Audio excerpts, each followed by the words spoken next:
Hi again, everybody, and welcome into this Major Arena Soccer League broadcast here from Cable Dahmer Arena.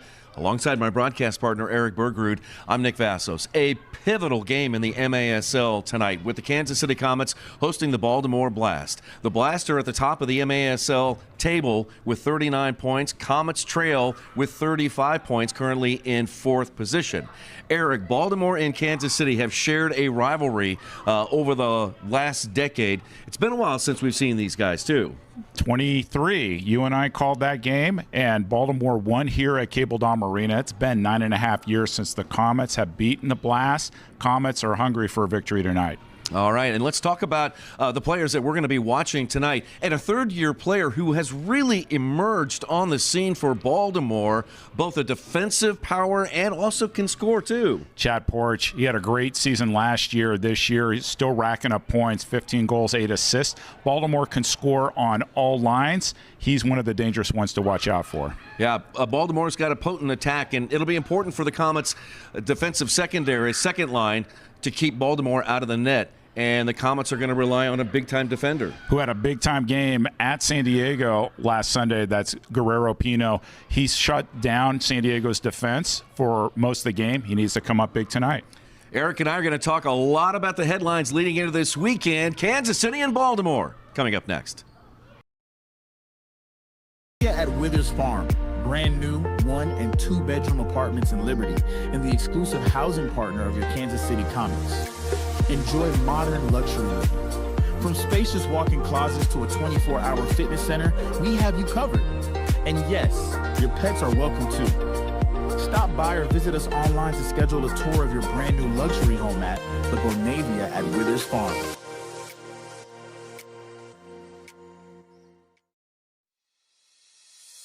At Furniture Options, we make it easy to get comfortable fast. From individuals to businesses, we provide stylish, ready-to-live-in furniture within 2 business days. Choose your package, set your schedule. We'll take care of the heavy lifting. Furniture Options. Temporary furniture. Real comfort. Visit FurnitureOptions.com to get started. Nobody does sports medicine like OSI does, which is why we are now the official sports medicine provider of the Kansas City Comets. We believe in a comprehensive, whole-person approach to medical care. We put in the work off the field so our players can succeed on the field.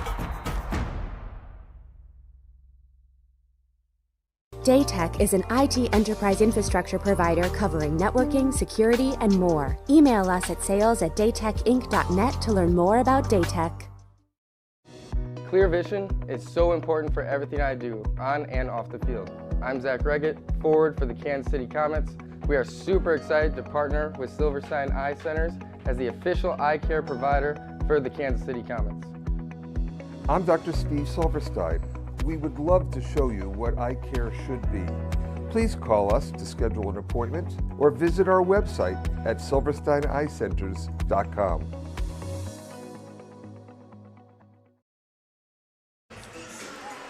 The Major Arena Soccer League is proud to welcome you to MASL Soccer on MASL TV.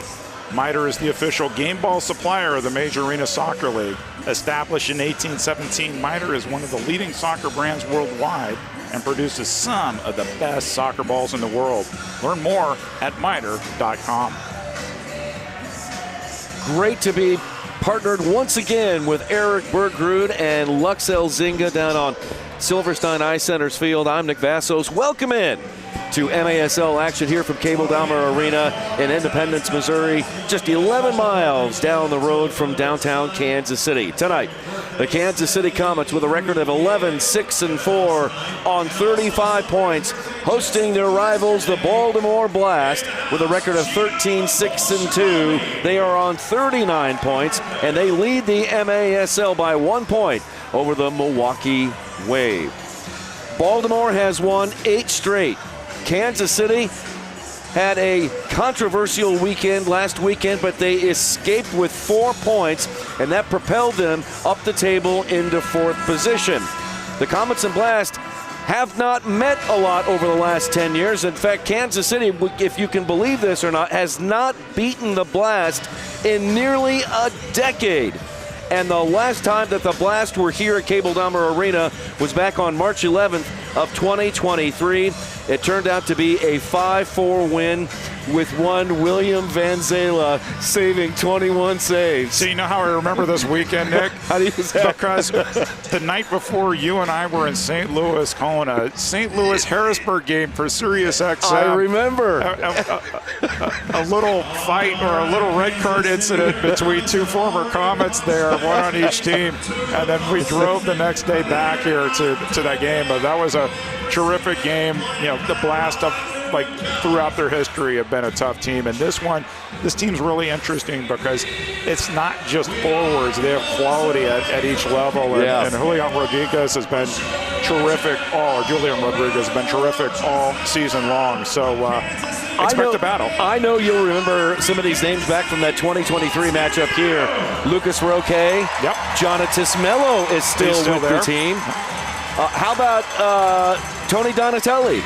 Just did the big retirement ceremony for him, number ceremony. Absolutely. Congratulations. And for Kansas City, Zach Reggett, he was in his first year with Kansas City. John Sosa got a PK in that game. Yep. Benji Monreal got a goal in that game. How about that? And our old friend Ray Lee, the backliner from right here in Kansas City. Yeah, how about that? But it's sort of interesting. Both teams have gone through roster shifts. We talked in the pregame about Chad Borch, who's been just terrific the last couple of years for Baltimore. Guerrero Pino was playing for San Diego when that happened, and then he came back to Kansas City. And so a few familiar faces, but definitely some new faces on board. Boy, is it tight in the MASL, Eric. How tight is it, Nick Vassos? Well, I don't know. It might snap. It's just so tight right now because Baltimore's on 39 points, Kansas City 35. If the Comets are able to get a regulation win tonight, they'd be tied for second place in the MASL with Milwaukee and San Diego, just 1 point behind Baltimore. The Comets have 9 points up for grabs beginning tonight for the end of the regular season. Well, we'll talk later, too. We're watching the standings. We're watching the Golden Boot MVP race because there's 2 points separating Saucy Sanchez from Milwaukee. And in fact, two players tonight are in that race. Rian Marquez on 44 points for the Comets, and then Juan Pereira for Baltimore. He's the other one who's just been having a terrific year for the Blast. We're underway. Baltimore coming in wearing their white uniforms, white tops, white shorts, white socks. Kansas City, red tops, red shorts, and red socks. Here's Dominic Francis deep in the corner. Julian Rodriguez never touched it with his hand. The fans can't believe it, but and then a quick outlet down the left side. That one comes to Frater. Didn't miss by much. No, he didn't. Philip Ejimadu getting the start for Kansas City. Philip with a record of 10-5-3, 6.1 goals against.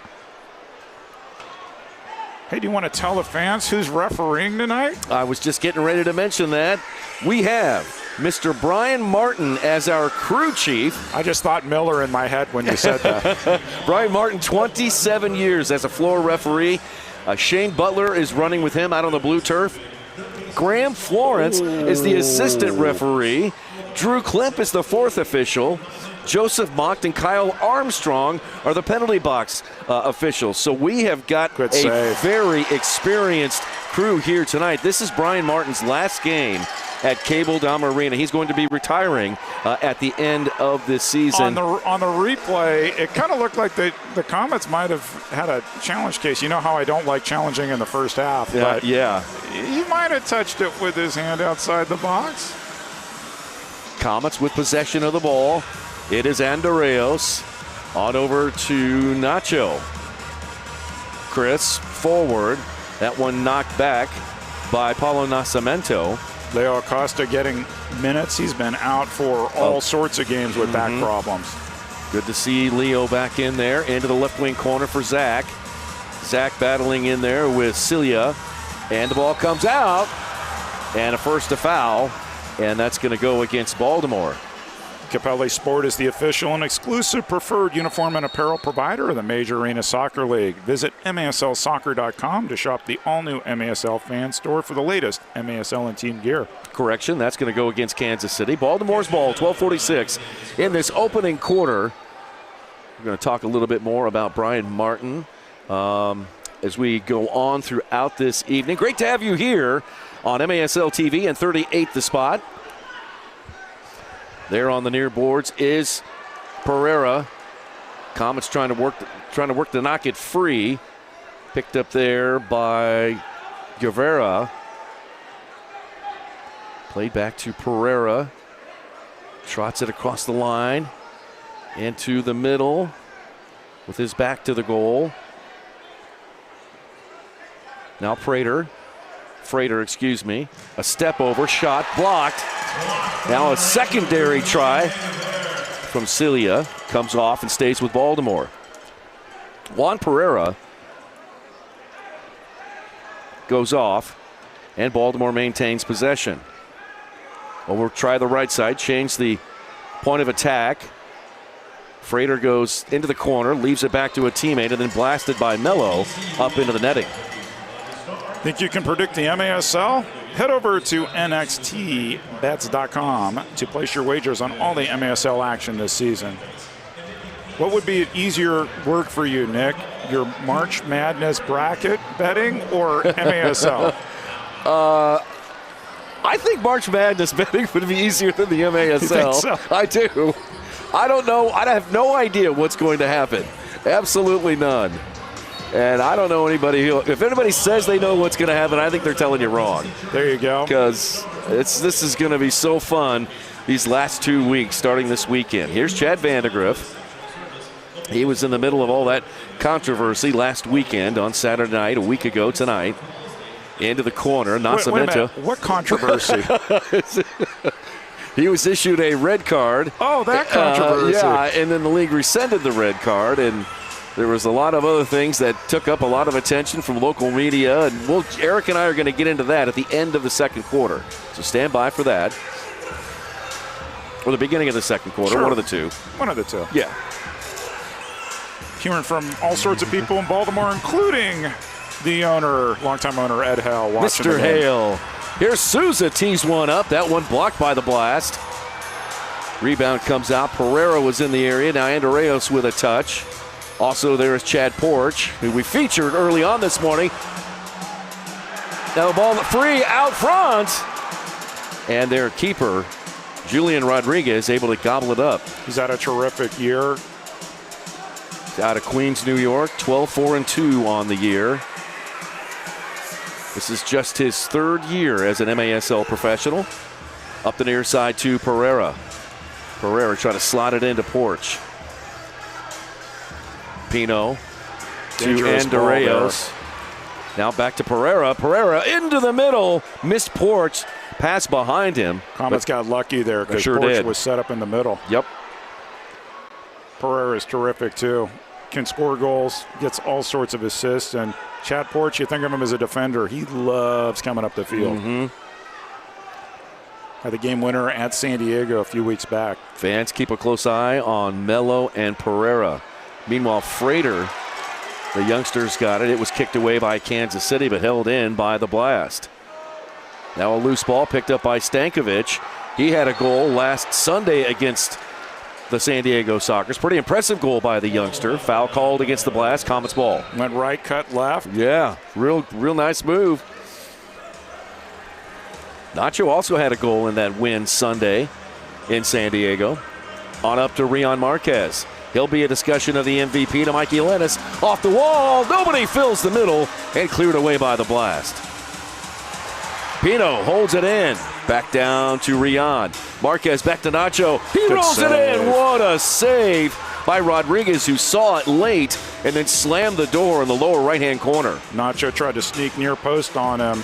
That's why you watch your near post as a goalkeeper. Good reaction, even if a little late. Edgemato heads it away, gets back on his line. On back to Mello. Here's Chad Porch.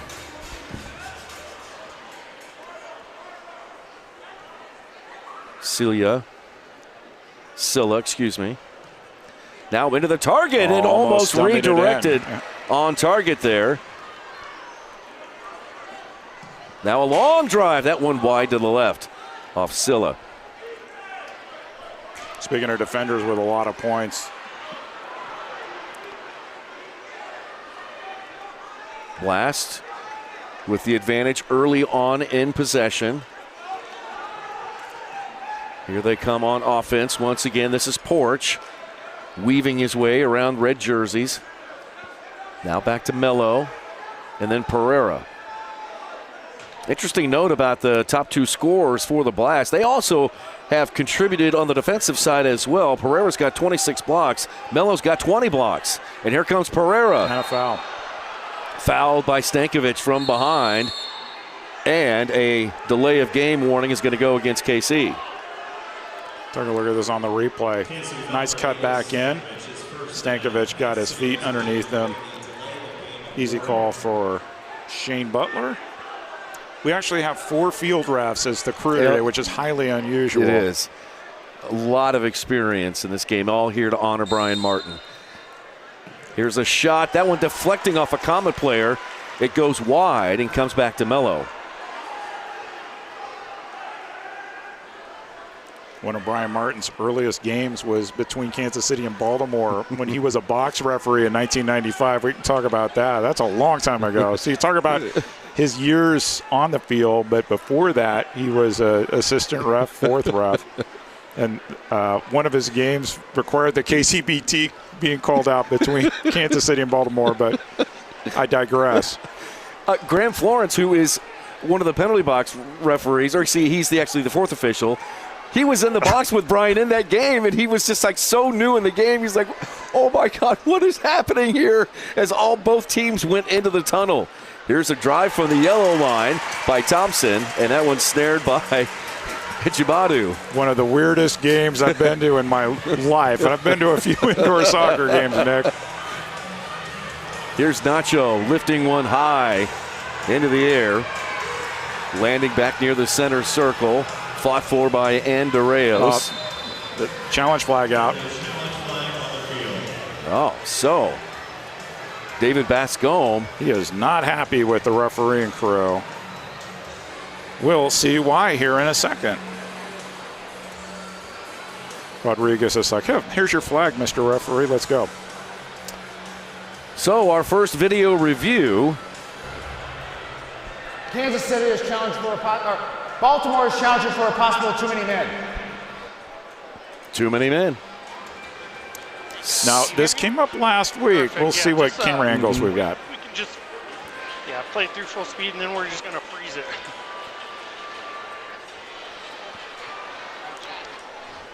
Freeze it here. Freeze it here. 2, 3. Yeah, we got too many men. So Okay. we got too many men. 6 players on the field. Kansas City has possession. Thank you, guys. That was pretty easy. That was very easy. Yeah.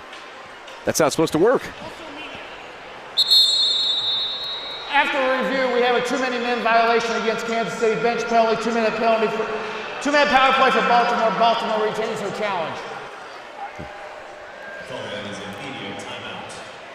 All right, let's take a break. And when we come back, it'll be Baltimore who goes on the power play. 6:28 to play in this opening quarter. Kansas City and Baltimore scoreless on 38 The Spot and MASL TV.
Welcome back to the Cable Dahmer Arena. Scoreless here still in the first quarter. Let's talk about our player to watch for Baltimore Blast. It is Chad Porch. He has 23 points in the season. That's 10 goals, 15 goals, and 8 assists.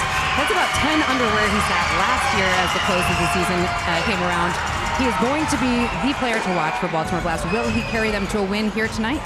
Nick and Eric, we will see. All right, Luxel Zinga down on Silverstein Ice Center's field. Thank you, Lux. Kansas City on the penalty kill is 72% on the year. Baltimore is 33% on the power play. That's not too far off in terms of the power play percentage from league average. Long drive just wide to the right. Porch got a touch on it. Now he chases it over to the far side. Played it back to Mello. Coming up on 6 minutes to play. Baltimore, winners of 8 straight. On over to Porch, now Mello, swing it near side for Silla, down to the corner. Comes to Pereira, who shoots, save! Ejimanu, point blank range. Boy, he was coffee quick. Now Porch with another chance. That one's saved again. Lennis trying to clear it, but knocked away. Porch thought about it. Gets it back. Now Mello runs up on the loose ball. And Arreos knocks it out of bounds. It'll go to Kansas City. Huge goalkeeping there on 2 occasions, and Ejimadu just makes his body so big there. Those are the kind of saves the Comets need, not just to win this game, to make a deep run in the playoffs. Oh, Kenny Loggins has awakened? What happened to you, Kenny? 54 seconds left on the advantage for Baltimore. Kansas City trying to kill it. And Marquez running down towards the offensive half. Rodriguez up with it for the blast and lays it off. Here comes the blast.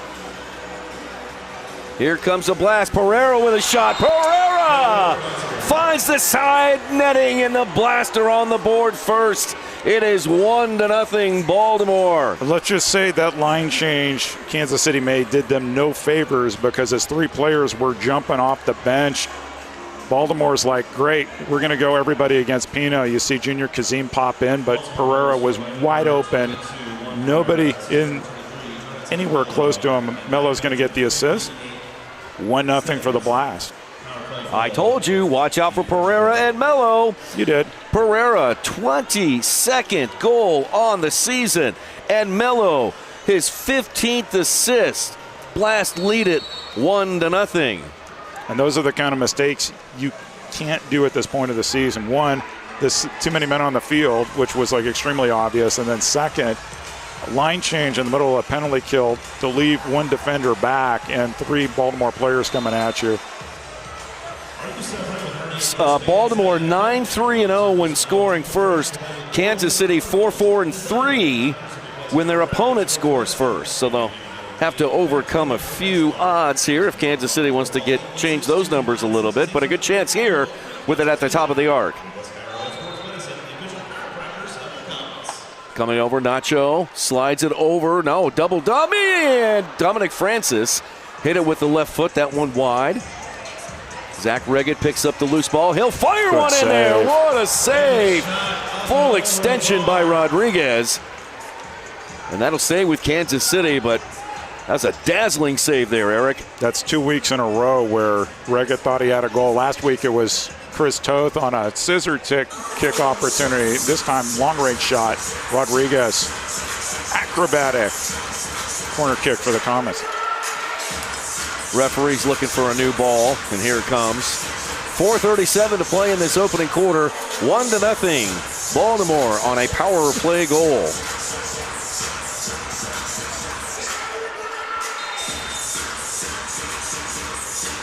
Here's Nacho. Now out loose.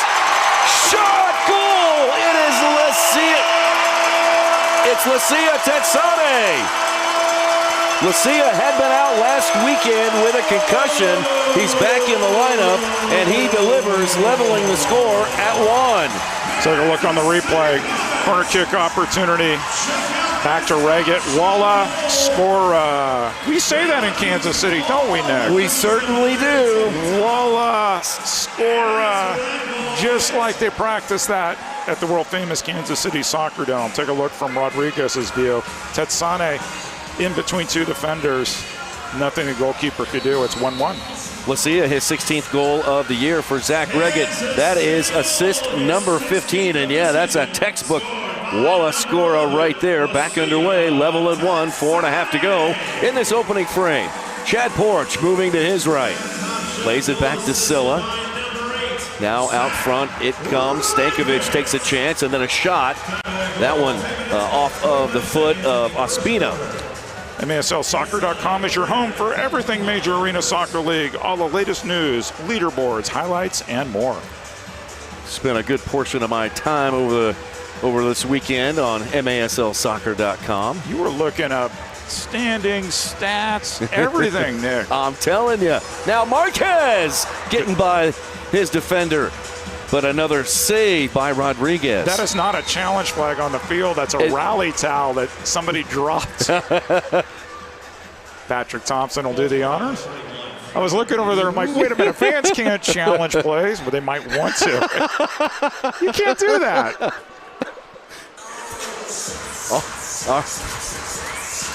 Yeah, that was a great idea. I wonder if the Comets thought about it. We're going to give fans red rally towels about the size of a challenge flag. What could go wrong? Francis, no. Reggett, yes. But that one deflected high out of bounds. And the Comets are asking for a top-of-the-arc restart here. I don't think they're going to get it. It's just going to be a deflection.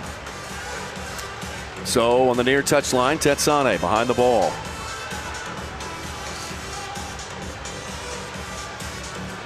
.351 left in this first. Tetsane over the defense, headed back to Francis. That one deflects back to Marquez. Rion directing traffic with his hands. Chopped down by the defender. Mello is there. He goes down, and then Rion called for the foul. Something you talked with me about pregame is Comets who are in danger of suspensions based on penalty minutes, and so you have Rion Marquez and Guerrero Pino both on the edge, the precipice, and so they got to be really careful these next 3 games. They both have 6 points, and if either one of them picks up a blue card, that'll be a 1-game suspension. So yeah, they've got to be careful. Yario Rivera, he has 5 penalty points. So a little bit less in danger for that Baltimore player, but still nonetheless got to be careful. Ball in Kansas City's left wing corner. Coming up is Pereira. Pereira will play it back to Porch. Porch running on across the center circle to Nico Williams.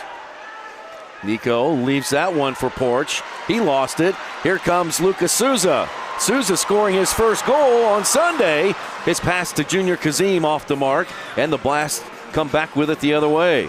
Off the boards, looking for Nascimento running down Main Street, and the Comets able to step in front. Nico Williams fell to the ground in front of the bench.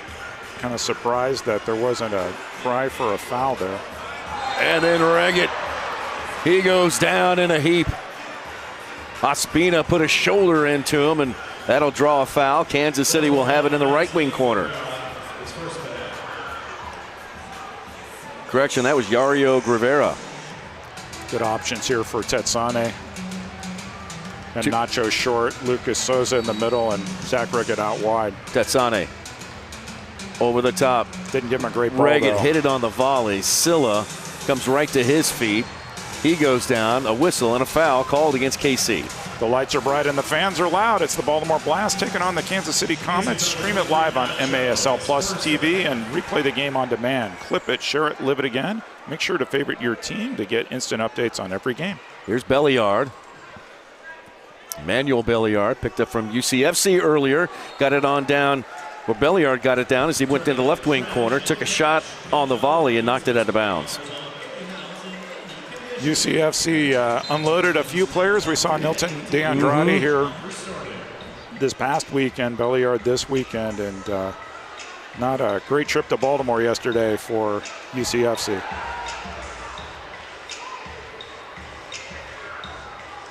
Here's Lennis. That one knocked out of bounds off Baltimore. Yeah, a tough game yesterday, for no doubt, for UCFC. allowing 17 goals up in Milwaukee. So that was on CBS Sports Golazo. That was the worst bloodbath on a CBS indoor soccer game since the Baltimore Blast lost the San Diego Sockers 14-2 in the 1985 finals tournament. Holy cow, that is a nugget, Mr. Bergrud. Wow. And again, folks, if you didn't catch us at the top of the show, Kansas City has not won a game against the Blast in nearly 10 years. December 11th, 2016. You want to know who the hero of the game was in that contest? Who was the hero of the game in that contest? None other than the head coach, Stefan Stokic, with 2 goals. Forward it comes, Thompson. Correction, Frater takes a chance, and Ejibadu eats him alive. 1 minute remaining in the first quarter. Yeah, Stefan Stokic has had a lot of history with Baltimore. Of course, he was a part of that team for the Comets' most recent indoor championship in the MISL back in the 13-14 season, when the Comets beat the Blast on their own turf for the championship. Here's Nacho.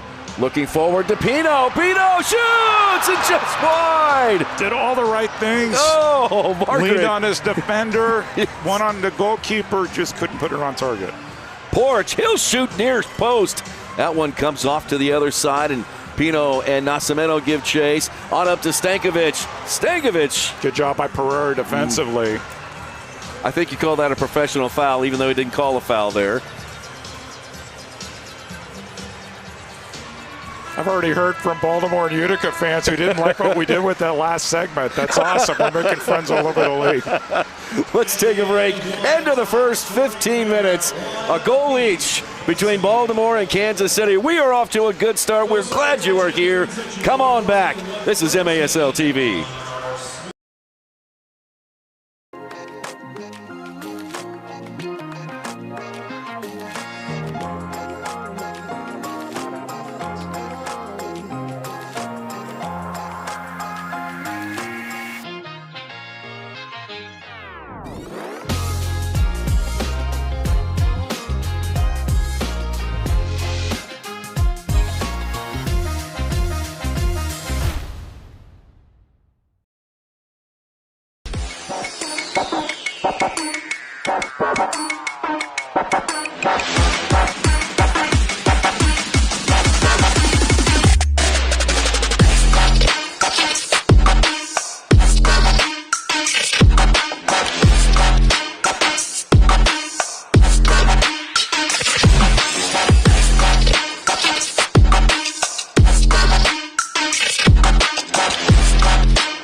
Daytech is an IT enterprise infrastructure provider covering networking, security, and more. Email us at sales@daytechinc.net to learn more about Daytech.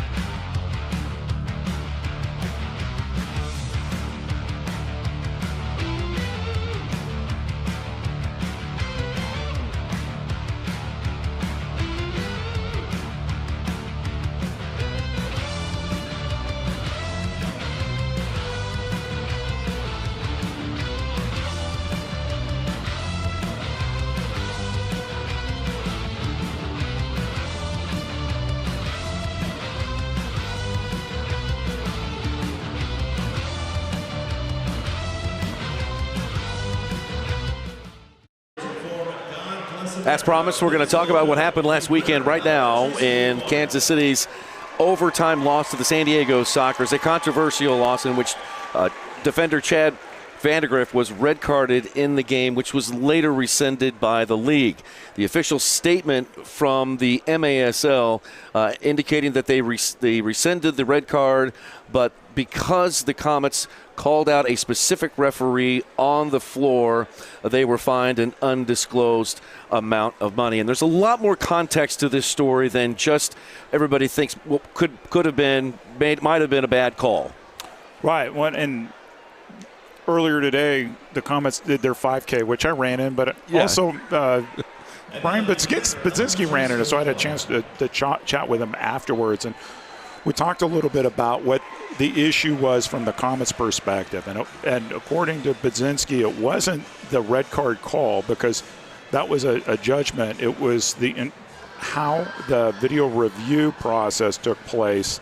It was what he challenged. And on our pod, Thad Bellin made the Blue Turf the other day. I mean, one of the things I said is I think the league needs to take a hard look at video review for a variety of reasons during the offseason. Different arenas have different camera angles, and so there's inherent differences no matter where you play, and you would like a video review system that's consistent. You've got a microphone headset here in Kansas City and San Diego, but not in everywhere across the league. Right. And so that being said, I think the other thing that's important to know, you mentioned Brian Miller. They were going to honor him before pregame today. It will actually be next Friday against San Diego when he's not refereeing. And so Kansas City's actually the only team in the league that is sent off in a positive way, 2 retiring referees. And so I think the Comets wanted to make it clear, look, we actually have a strong track record of celebrating referees in this league. Yes. And so the question is, can we move on from this? Suffice it to say, the engagement online was something short of substantial. Yeah. 2 television stations in Kansas City covered it too, and you want engagement, you want eyeballs, but you want it for positive reasons too. And so here we are heading into the second quarter, but absolutely. I mean, I've been pretty clear ever since day one on video review with being skeptical on it. People around the league want it. If you want it, let's improve it over the summer. And so that way it's a consistent application across the league.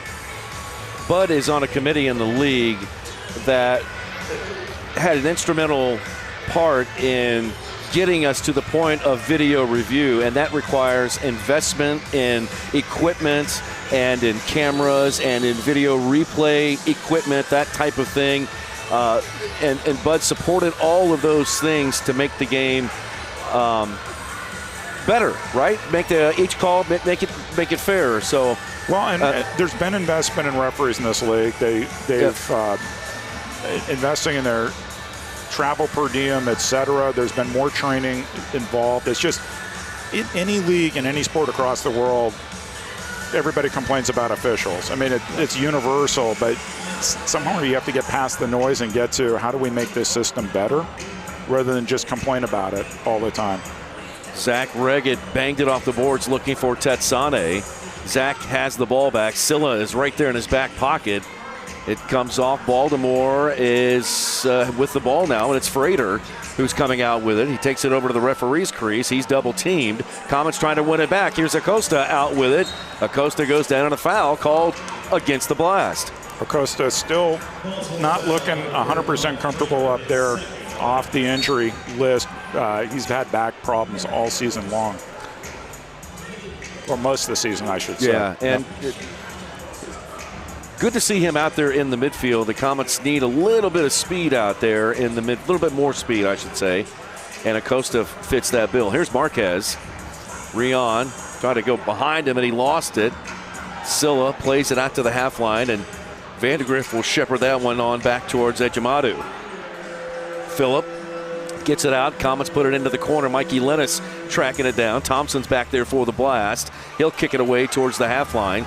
Out there chasing it is Nico Williams.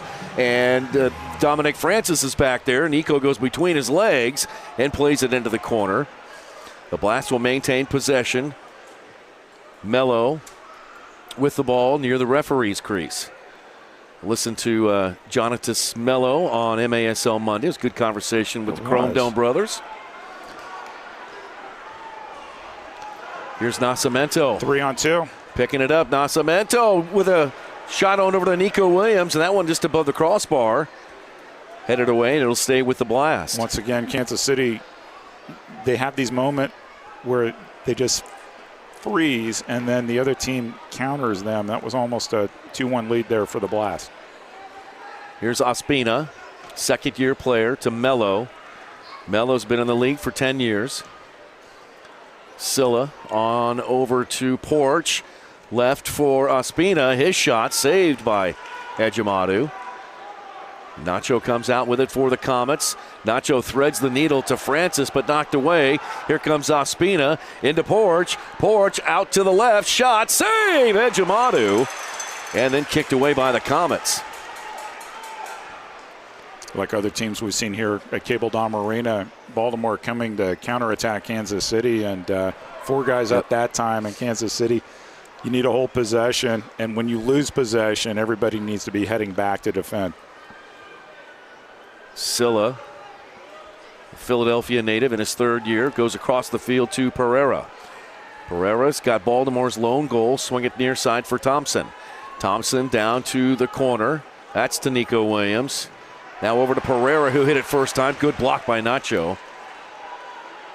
For you Blast fans that may not have watched a lot of Comets soccer, the Comets block a lot of goals, and there's a drive, and there's another block by Vandegrift on a point-blank shot where it looked like he had a chance. That window or door closed quickly. You mentioned the Chrome Dome brothers. One of them thinks that shots is one of the most overrated statistics in the league, but that's how Kansas City plays. Here's Porch. This is left side for Silla. 11 minutes and 9 seconds left in this first half. 1-1. Baltimore, Kansas City. First time meeting here at Cable Dahmer Arena in 3 years. Frater goes all the way back to Silla. Silla right into Frater. Nacho got a piece of that one.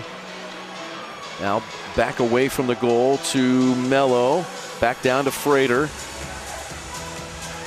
Here's Frater just holding it. Now Melo. And back to Silla.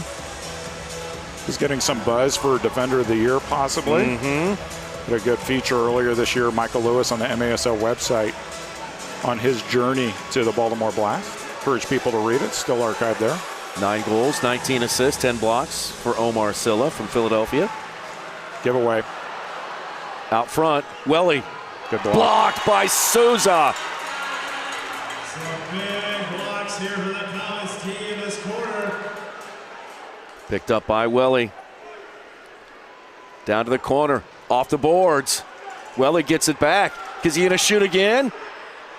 Not yet. No, he passes it back to Silla. Now out to the left. Silla's been out there for a long time, too. Sure has.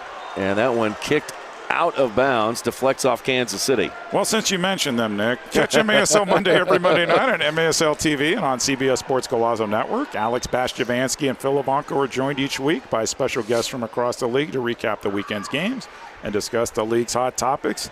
You mentioned they had Melo last week. They also got into the whole Kansas City controversy. And Reggett leading Tetsane. Can Tetsane run onto it? He catches it, but a couple of Baltimore defenders stop his forward progress. Tetsane instead will hold it back. Comets will cycle up their offense. 9:18 to play in the first half. Leo Acosta from Chicago. Acosta signed by the Comets after watching him play in M2 in Chicago, coached by former Comet star Dino Dalewski. And as Eric pointed out, this year has been frustrating. Only 9 games played this year because of back problems. Another great pickup from that Chicago Mustangs team is Jerry Perez, the Milwaukee Wave goalkeeper, who's scoring all sorts of goals. Wow. It's now Julian Rodriguez has 7 assists and Jerry has 7 goals. Imagine having that pair of goalkeepers. There you go. Here's Marquez. Rion, one of the, I don't think, he didn't win Player of the Week this past week, did he? After his 5-point performance on Sunday against San Diego?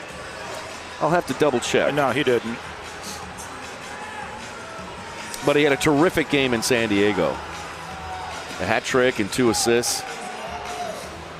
Comets tracking back on defense. 8:05 to play in the first half. Here's Nacho of the Comets. Nacho up to Junior Kazim. Junior Kazim has added some speed in the midfield and some strength. Kazim will go off. Lucas Souza comes on. Lucas has the ball, touches it back to Tetsane. Now near side for Mikey Lennis. Lennis has had a nice year this year. He fires one from distance, and that one off the glass and out of bounds. And that is going to be our media timeout. So let's take a break. We have 7:38 left to play in this first half. 1-1 is our score between Baltimore and Kansas City. Stay with us on MASL TV.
Welcome back to the Cable Dahmer Arena, all tied up at 1 here in the second period, 7:38 to go. Let's talk about our player to watch for the Kansas City Comets. Guerrero Pino returned to the Comets, earning an all-MASL second team honors in the 24-25 season, 10 assists, 1 goal on this season, brick wall in the back, and a pass master as he moves up, and I feel like he's knocking on the door tonight. He had an awesome breakaway where he just left with a goal. I think he's going to turn it up tonight. Nick, Eric, what do you think? Lux, did you see Pino's assist to Holland, not LeBaron Holland, and his son DeBray? You've been announcing this way too long, Nick. Did you see that assist, Lux? In San Diego, that was incredible. Yeah, it was a back heel and I'm telling you, a pass master. Oh my gosh, you got that right. Thanks a lot, Lux. You're welcome. Lux Elzinga down on Silverstein Ice Center's field. Yeah, you're right. LeBaron, of course, played so many years in the NPSL in indoor soccer, and his son DeBray, legacy player, and boy, DeBray's been playing well for the Comets over the last couple games too. Pass right up Main Street, and that one, a foul was called against the Blast. That'll go back to Kansas City. There's DeBray Holloman, number 91 from Rancho Cucamonga, California. Scored his first goal last weekend this season for the Comets. Here's Ejimadu. Over to DeBray. That one left back for Mikey. Here's Lennis. Approaches the Baltimore yellow line. Back to Tetsane. Tetsane lost it. Frater tried to play it forward. Nobody home for the Blast. Comets will track back and gather it up. Now Souza, his pass off the mark. Right back to Pereira and Baltimore. I recall Tetsane played 2 years in Harrisburg. He knows a bit about playing against the Baltimore Blast. Down to the corner. Believe that's Nico Williams down there. Now to DeBray. And eventually into Ejimadu. Here comes Phil.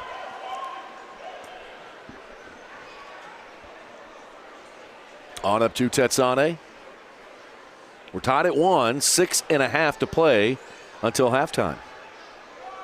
When we get to halftime, Lux is going to chat with David Stankovic. We'll take you around the MASL in 5 minutes. And then when we come back just before the third quarter, Eric and I are going to talk about the race for most valuable player and some of the other honors that we're getting close to start thinking about and maybe selecting on. I know that Baltimore fans make a big push for David Bascom as Coach of the Year. I think this weekend will be telling in terms of where he lands across the league. If they have an excellent weekend, I think he has a really good shot. Marcio Leite has been terrific this year too, and so I think tomorrow's game, you see maybe the top 2 candidates for Coach of the Year. Maybe we'll see. Yeah, I still contend Phil Salvaggio with the number of injuries San Diego has had. This might be his best coaching job this season, and so we'll see. Trainer coming over to check out Omar Silla, who is down. I did not see what happened in that corner. He's back up on his feet now. And little it looks gingerly, like, huh? Yeah, a little leg. It looks like a lower injury, perhaps leg injury. He's putting some weight on it. That's a great sign. Silla will go off, and he'll have to remain out of the game for 2 minutes before he can return. It's all right. He'll make it up with a couple double shifts, and sure he will. You won't notice that he was gone.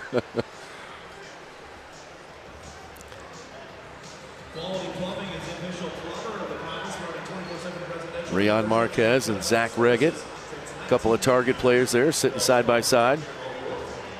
Comets have a defensive team out on the field right now with Andreos, Nacho, Francis, Stankovic, and Pino. Kicked up the field by Mello. Comets take it right back.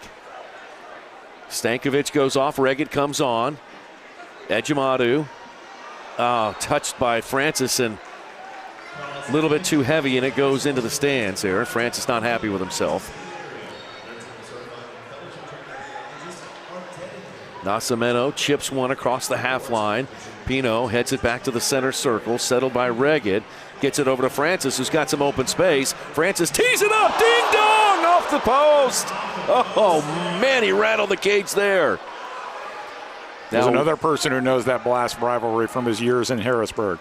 Pereira trying to go far post, broken up nicely by Nacho of the Comets. Nacho will leave it to Francis and a return pass to Nacho. Here's Nacho across the half line. Gets it out to Marquez. Rion moving to his left. Cannot catch up with that second touch. And Nascimento was there. Rion knocked it away. He's got it back. He shoots. And he scores! Foul's going to be called on Andreas. No goal! Hopefully we'll see the replay on this, and you'll see outside. Rodriguez goes outside the box here. Play back underway, and the whistle had already blown, so there's no challenge, right? The ball went in the goal after the whistle had already blown. So there's really nothing that Kansas City could do in that situation. Ball loose. The goalie, 3 on Here the goalie. comes Stankovic, 3-0. Shot, goal! That one counts! Stankovic to Tetsani. Lucia with his second of the night. Comets have their first lead. We're talking about Kansas City giving up a goal on a line change. This is just more Kansas City pressing on the boards. And not the best line change there for Baltimore either. 3-0. Tetsane, easy goal underneath Rodriguez. 2-1 for the home team, Nick. Stankovic assist number 2, and for Tetsane, goal number 17 on the year. Comets with their first lead. It's 2-1. Comets looking to get their first victory in 10 tries against the Blast. You don't hear Tetsane's name too much around the league in Defender of the Year. discussion, but he's been terrific all season. Good point. Career high in blocks, and offensively been outstanding. This is going to be interesting. We'll talk about it later in terms of what voters might think for Defender of the Year. Usually the one with the most blocks gets it, and that right now is Chad Vandegrift, but there's some other defenders with a lot of offensive firepower might have something to say about it. Ball pinballing around in the midfield area, and a foul called against Baltimore. Comets want to get a quick restart here. Zach Reggett racing down to the offensive half. Comets play it near side for Lennis, and then on back to Tetsane. 3:25 left to play until halftime. This game's moving along pretty quick, folks. Ejimadu rolls one into the corner for Reggett. Reggett and Thompson tangled up, and Reggett goes down. Rodriguez out with it, and he'll lay it off to Mello. Swings it near side for Fisher. And now Rodriguez goes right up Main Street, headed by Vandegrift. Who's going to come up with it? Patrick Thompson. He plays it forward, and a battle for the ball. Stankovic with a touch. Francis plays it back to Tetsane, and he'll just send it down the field into open space. Comets will go for some changes. Good play to need the ball back to Rodriguez so he could pick it up. Big arm from Rodriguez up to Pereira. Pereira plays it back to Mello. Now forward to Thompson. Thompson's got some open field. He shoots. That one blocked by Andorreos. Nascimento comes up with the rebound. And then right back to Nascimento. Now Mello. And front and center for Porch. Porch calling for the ball once again. Andorreos has a mark on him. Chad Porch from Middleton, Delaware. Attended High Point University. I've heard of High Point University. Who just took out Wisconsin in the NCAA tournament.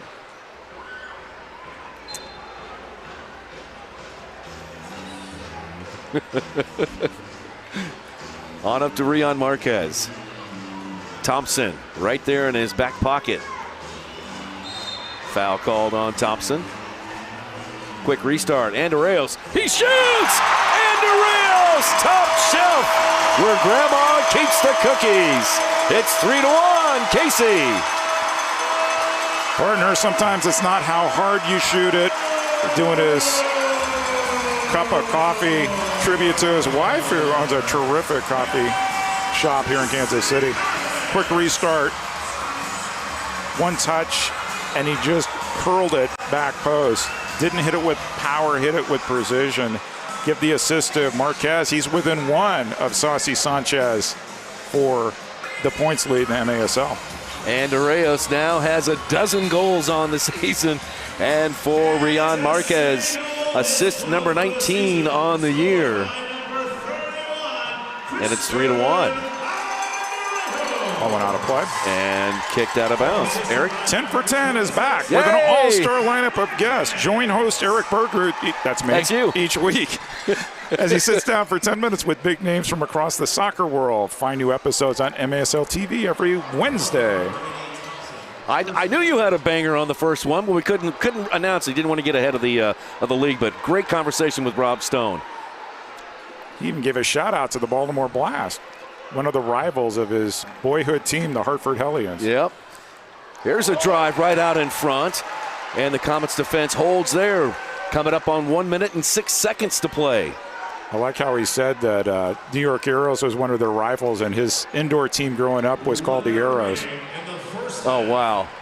That's awesome. Well, I especially like the aspect of just how the indoor game is really tied to so many other things in American soccer. And it was really cool how you weave that in there with Rob and how he remembers it all and cherishes it. Which is pretty cool. We have all sorts of interesting guests from across the United States, names that will definitely people will recognize, including somebody, by the way, who played in that since I know Maryland Dave is watching, Yeah. who played in that 14-2 game that San Diego and Baltimore competed in on CBS in the 1985 championship. 26 seconds left. And are they going to call a timeout? No. Silla's back in there. His drive blocked out of bounds by Mikey Lennis. Shane Butler's going to back up Mr. Lennis.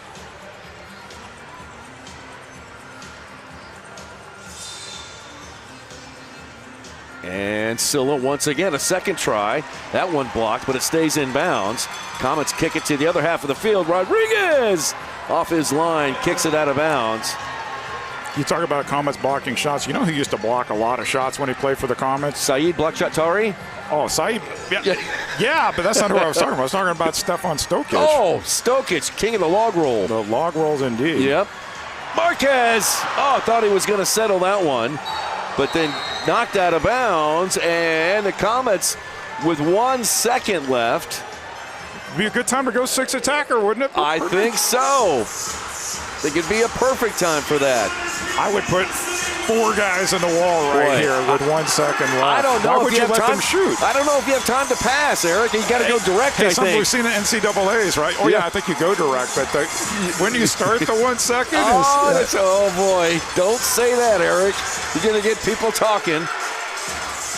Here we go. Is it Nacho or Tetsane? Nacho. Ragged horn sounds. And we are at halftime.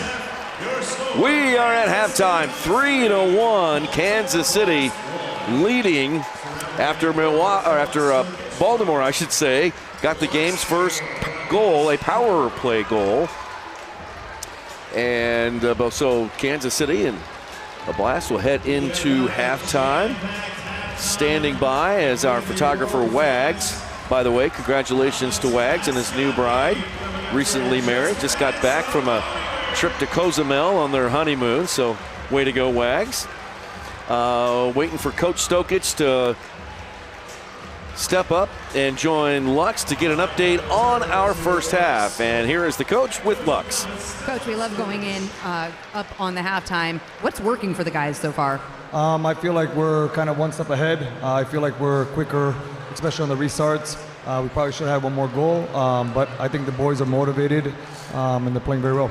What are you going to ask from them in the locker room? You know, I would like us to be a little bit more composed at moments. I feel like we can possess the ball a bit more, but I don't want to take away our energy going forward. So just staying focused. They're a great team. They'll come back in the second half. They'll come at us, so we just have to make sure we have answers for it, and hopefully we can get a win. Good luck, Coach. Gentlemen, back up to you. All right, Lux Elzinga with head coach Stefan Stokic of the Kansas City Comets. We are at halftime, and coming up, Lux is going to chat with Comets forward David Stankovic. We'll take you around the league in 5 minutes, and then Eric and I are going to talk about postseason awards. All coming up at halftime next. Why should I call it DM Law? Because whether you have a $10,000 fender bender or a multi-million-dollar case, we'll fight to get you every dollar you deserve. A client of ours was in a wreck and had a minor head injury. We were still able to put over $23,000 in his pocket. Another client of ours had a severe leg injury, and we got them $1.1 million. Big case or small, Mike's got this. If you've been hurt in a car wreck, call me. I've got this. Hurt in a car wreck? Call 405-900-9000. The Bonavia at Withers Farm. Brand new 1 and 2 bedroom apartments in Liberty and the exclusive housing partner of your Kansas City Comets. Enjoy modern luxury. Happy halftime, soccer fans. The Bonavia at Withers Farm. Brand new 1 and 2 bedroom apartments in Liberty and the exclusive housing partner of your Kansas City Comets. Enjoy modern luxury. From spacious walk-in closets to a 24-hour fitness center, we have you covered. And yes, your pets are welcome too. Stop by or visit us online to schedule a tour of your brand new luxury home at the Bonavia at Withers Farm.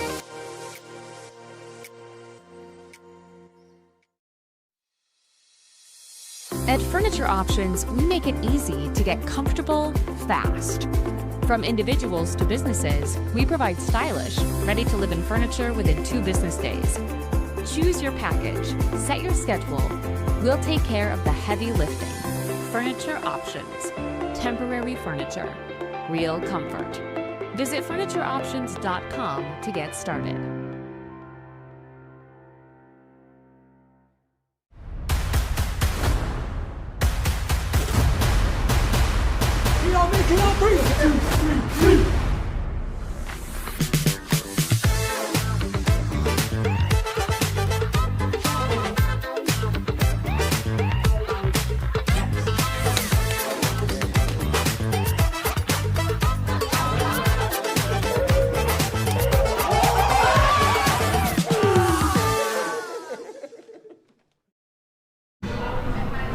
Happy halftime, soccer fans. Lux here with Kansas City forward number 80, David Stankovic. David, welcome to the broadcast. This is your first halftime interview here. How you doing? I'm good, Lux. How are you? I'm so glad to have you. You were a stud on the Texas Outlaws last season, and you're already making your mark here in Kansas City. But what made you choose Kansas City when you were passed off and done there in Texas? What made you choose Kansas City? No, good question. So obviously I'm from Texas, as she says, Dallas to be specific, and obviously, you know, the Sidekicks are not in the league anymore, as long as the Outlaws as well, and I was just trying to stay close to home, really, and it was a fit.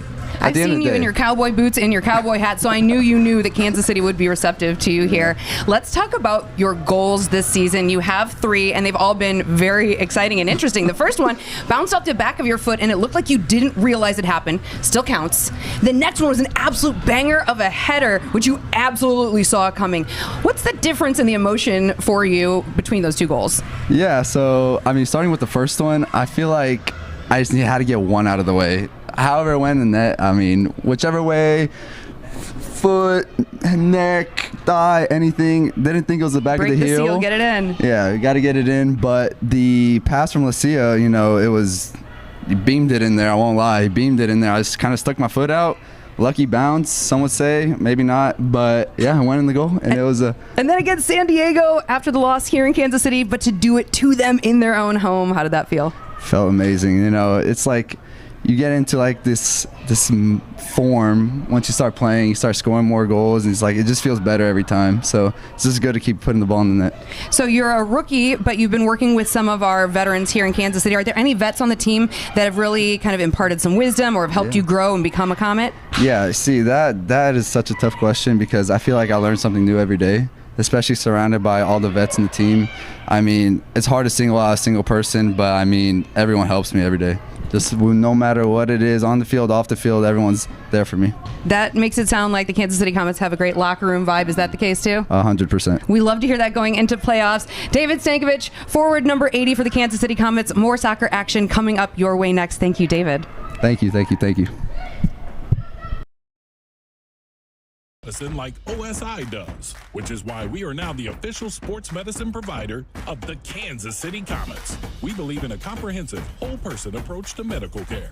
We put in the work off the field so our players can succeed on the field. Daytech is an IT enterprise infrastructure provider covering networking, security, and more. Email us at sales@daytechinc.net to learn more about Daytech. Clear vision is so important for everything I do, on and off the field. I'm Zach Reggett, forward for the Kansas City Comets. We are super excited to partner with Silverstein Eye Centers as the official eye care provider for the Kansas City Comets. I'm Dr. Steve Silverstein. We would love to show you what eye care should be. Please call us to schedule an appointment or visit our website at silversteineyecenters.com.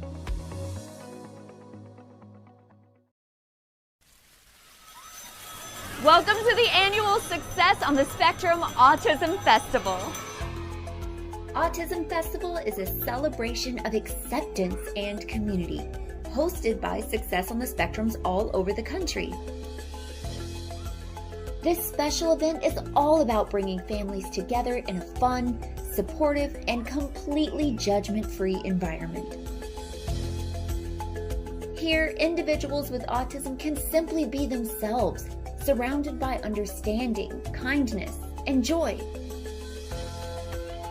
From exciting activities to local resources, there's something for everyone to enjoy.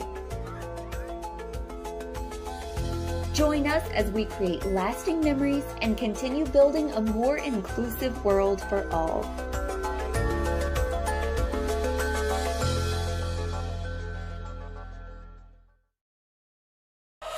Shoot! It's gone!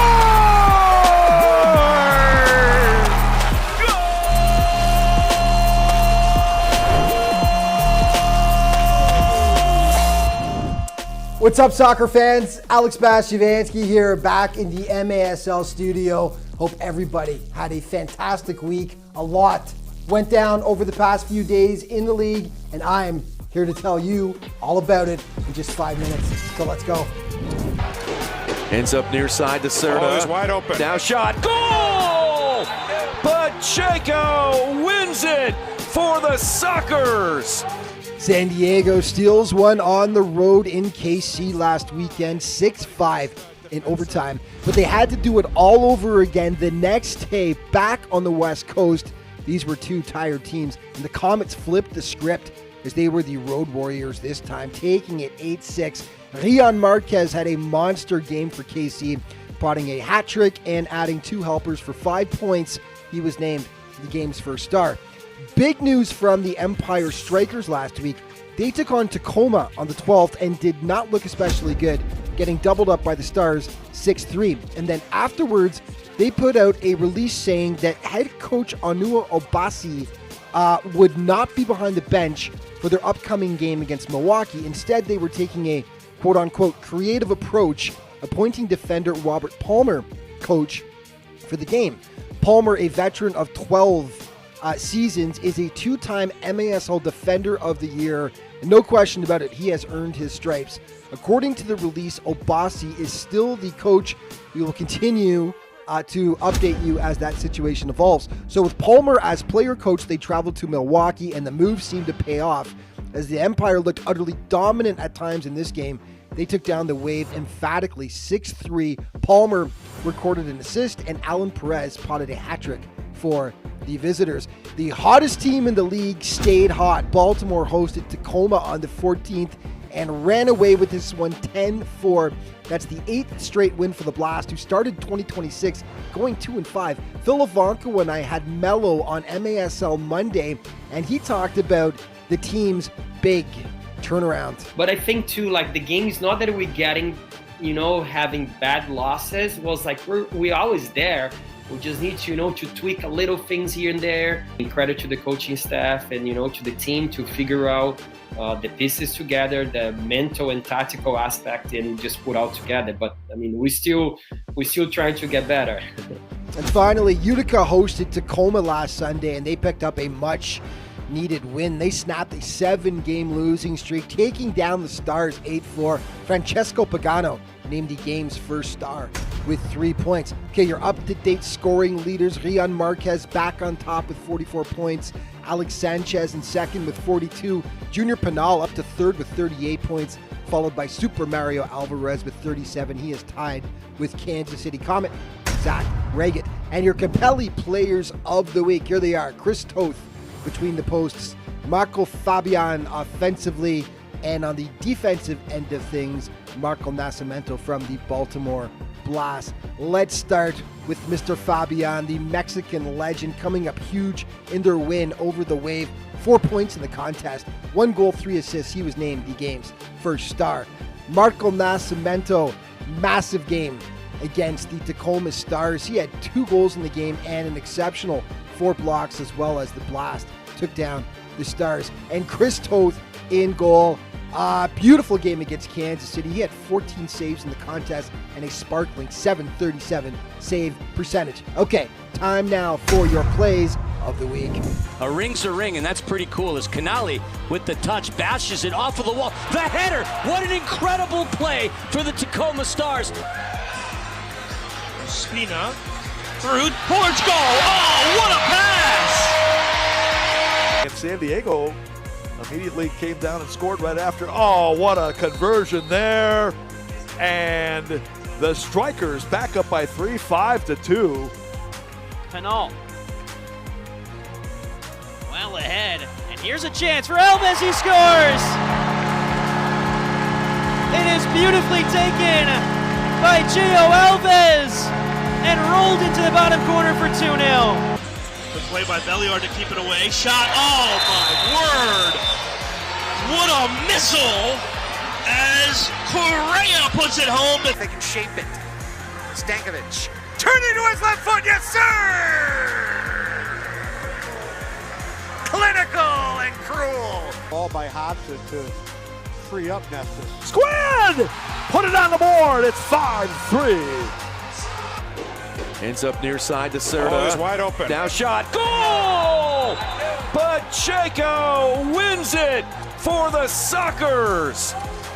Comets go down.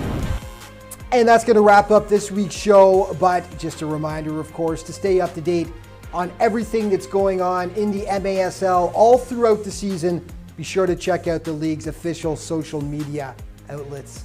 Thanks for watching. We'll see you next time.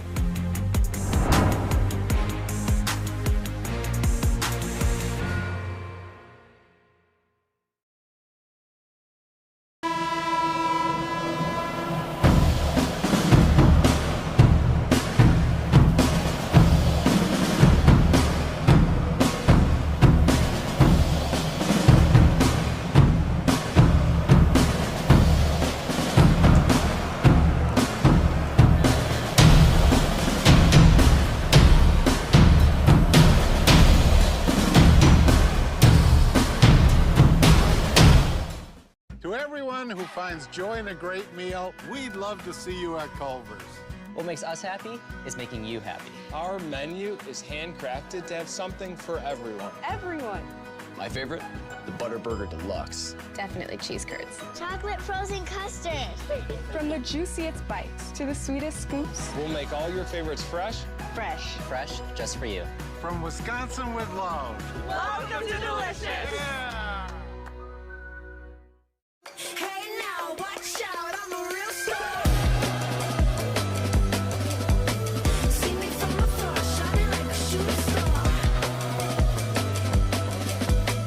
Hey now, watch out, I'm a real star. When you have a financial partner that invests in every part of you, you can't help but feel like a star. Member owned, open to all. Community America Credit Union, invested in you. With the one in there and almost deflected. Shot in the goal! It is Nacho! Comets win game one! He does the game winner! For the Dudes and for the Stars! And he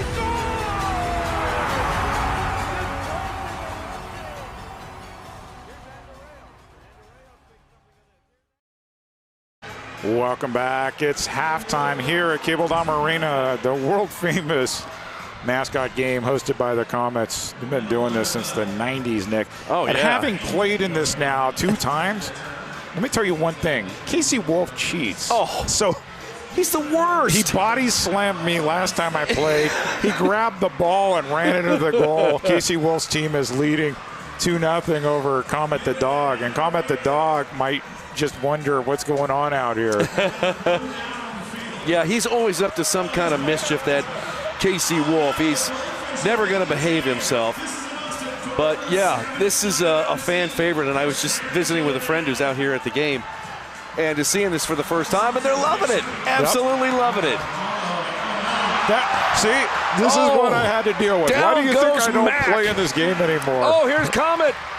Comet the Dog. Oh, I think Comet might be a little tired. We're not going to give him a bowl of water or something. He was at the 5K today. He's had a long day. Oh, A long okay. day. Wow.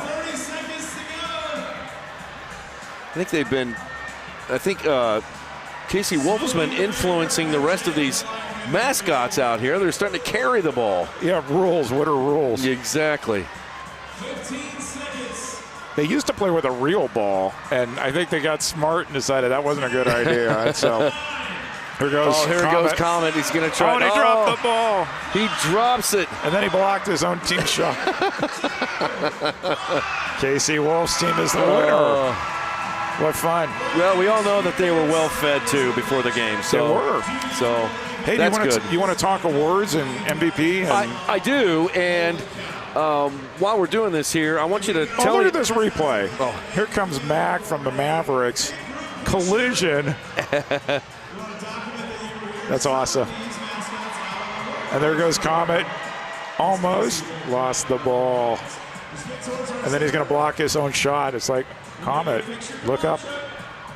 Okay, so the categories are most valuable player, defender of the year, coach of the year, and newcomer of the year. Oh, goalkeeper of the year. Goalkeeper of the year, that's right. So let's start with MVP, huh? Yeah. So take a look at the graphic. Here's 3 options. Doesn't mean that those will be the 3 top vote recipients, but.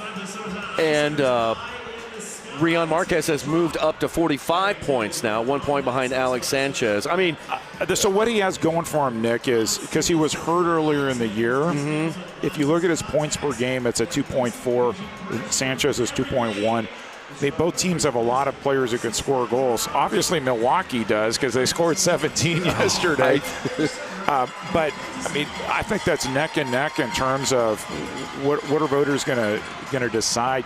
Usually, voters just pick who has the most points and are done with it. But what if they're tied? Then the voters look at points per game. It's going to be really interesting. And Pereira, as you said, on both sides of the ball has been terrific. Marquez was in the discussion last year. He got hurt late in the year last year, which took him out of the running. Alex Sanchez, his first 2 years in the Major Arena Soccer League, his goal totals the first 2 years were 14 total for 2 years. His next 2 years, 56 goals and counting. That's really impressive. I'll tell you who. His confidence, I mean, he plays with supreme confidence out there. I'll tell you who's being overshadowed, and it will be, when we talk about defenders, I think is top 3, but could arguably be in this MVP race is Super Mario. Oh, for sure. He's been terrific all year, playing more defensive and not so much midfield, but he has all sorts of points too. And I mean, for me, he's the core of that team. And so, where do you want to go next? Let's go defender of the year. All right. So, if history is any guide, the top blocker. The one who has the most blocks wins the award. If that were the case, that'd be Chad Vandergriff. But I would argue that Super Mario Alvarez will get a look. I think that Silla will get a look. Silla's leading the league in assists. And I also think Tetsani will should deservedly get a look, not just being biased because I'm a KC guy or announcer for Kansas City. Homer! But I think also when you think about Defender of the Year, what is your criteria? Is it simply defensive, defensive ability, as in blocked shots, or are you considering a well-rounded game, whether that's assists and whether that's goals to go along with the blocked shots? I mean, I think this tale is all the time going 2 ways. We got to show some highlights, so let's go quickly. So goalkeeper. Yep. I mean, for me, it's been Paulo's to lose. This but is I think Rodriguez is making a late run. He is. Paulo's still in the lead as far as I'm concerned. And then coach, I think it's Bascom and Leite and maybe Phil Salvaggio. We'll see how San Diego ends the year, but Bascom has been terrific. We're going to find out the next half here and full game tomorrow how good a coach David Bascom is. I agree. And Leite for me for coach of the year. So there you have it. And newcomer, I've seen a lot of Mario Falzone, so I'm a little, I think he's terrific. Yep. All right, let's go do some highlights with 1 minute remaining. All right, let's get to it. Comet the Dog leading us off. Introductions and DeReos with the shoulder grab, and Baltimore on the board first with a power play goal. It is Pereira from Melo, and that is easy, folks. Kansas City is going to answer with 3 straight. And here is the first one to level the game. Wallace Cora. That is how we do it. And you draw that one up on the telestrator right there. Reggett to Tetsane. We're level at 1. Here's goal number 2 for Kansas City. Good pressure there near the blast bench. 3 on the goalie. What do you do? Back post. Boom. Tetsane, his first of 2. Actually, second of 2. Thank you, Eric. Second of 2. Lucia is 17th on the year. And And the third goal by Kansas City is coming. Eric, tell us what you see here. Quick restart from Marquez, and Andreas just decided, I'm going to loft it, curled the ball, far post, nothing Rodriguez could do, and that's where we end the half. I hear a lot from my counterpart in Baltimore, color commentator Brad Crossley, who is totally in the David Bascom for Coach of the Year category. For sure. I think he said by far. But he says, watch how Bascom adjusts at halftime. That's really where you see his coaching prowess, is the adjustments he made. Kansas City, the last couple of years, third quarter used to be really a problem for Kansas City. It's gotten better, but it'd be really interesting to see how these teams come out of the locker room, considering it was a 20-minute halftime and not a 15-minute halftime. True. And as you heard from Stefan Stokic just before, at the end of halftime, he knows Baltimore is going to be coming after Kansas City. They are expecting the Blast to come back in this game. They are a well-coached and very talented team. So long way to go here. 30 minutes of soccer, and the second half is underway. Kansas City leading 3-1. Baltimore with the ball to begin the second half. Comets have scored 3 straight. Comets looking for 3 points tonight. Again, a win, a regulation win, would put the Comets to within 1 point. Don Francis is going for a long-range Butterburger shot there. It is the Culver's minute, if you're wondering if the Comets should score a goal. Everybody's getting Butterburgers. And if you haven't had one, you need to try one. They are delicious. Baltimore holding the ball. Silla across the half line, off the boards to Frater. On back to Mello. Back to Frater. And a foul called against Lennis. Restart coming up for the Blast. And no Butterburger for you. Darn it. Well, I think the Comets are doing a post-game party there, so people have to whip out their credit cards and buy one the old-fashioned way. Silla goes off the boards, and that one took a hop right off the corner of the dasher board, so it had an extra kick to it all the way back near the half line. Silla plays it forward to Frater after he kisses the far boards. Pino's got a mark on him. Now Silla looking to get it into Porch, who was running into the box. Frater tracks the ball down to the near corner. Now Lennis gets in there. He takes it away.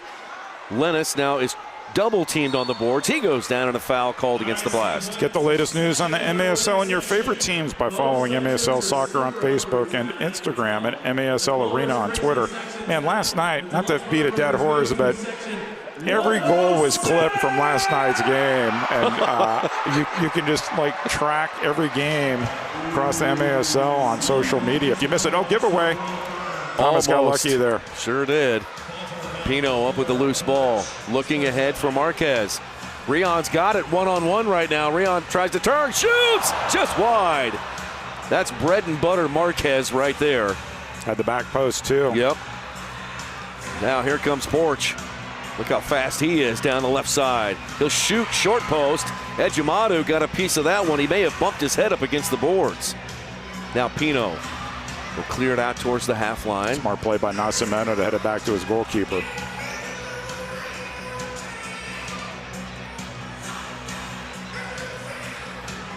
Here's Nascimento. He leaves it for Mello. And over to Silla. Silla, he's out there for a long time. What I said about double shifts. Yeah, really. Nacho battling Silla. Good play. Silla wins the ball. Up ahead to Nico Williams. Here's Nico. He'll shoot left-footed. Blocked by Pino. Now Mello with a touch. Stankovic picks up the loose ball.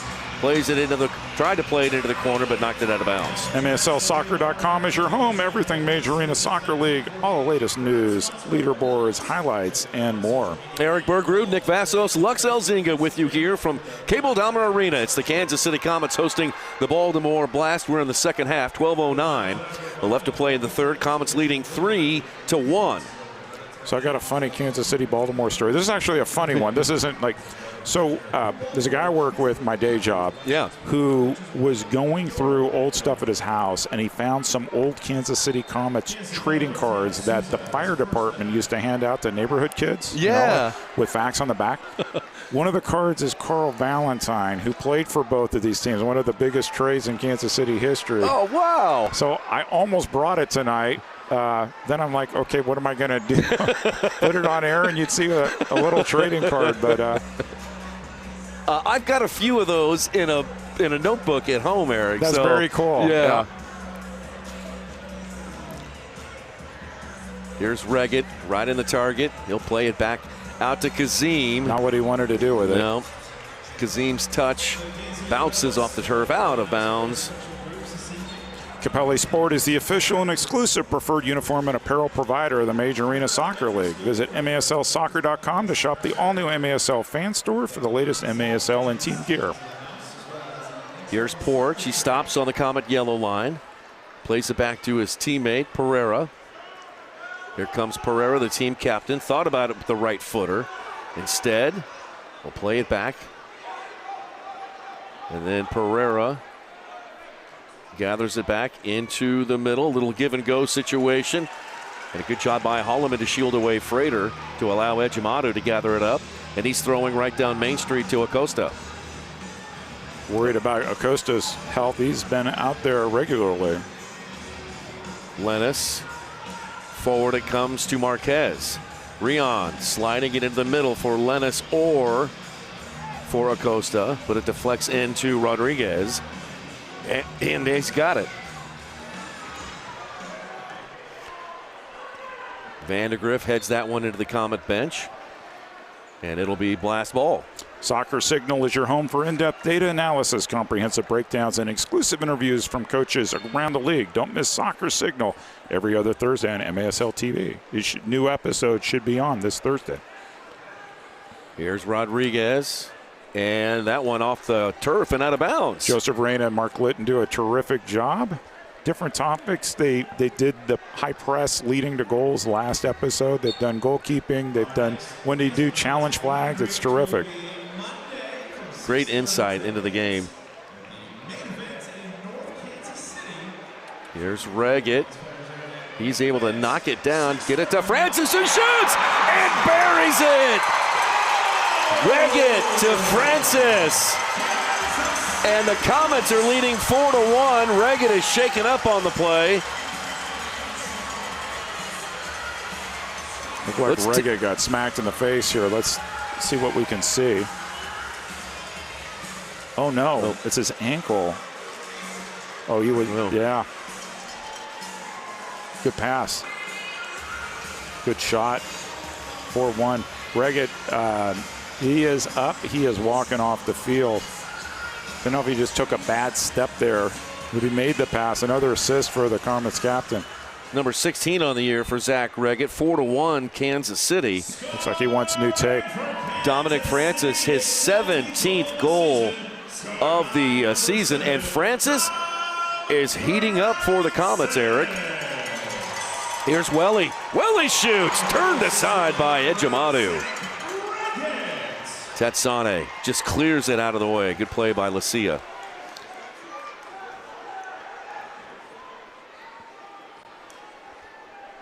Comets extending their defense on the half line. Forward it comes to Nico Williams. Nico turns and faces Pino. Plays it back to Mello. Now Silla.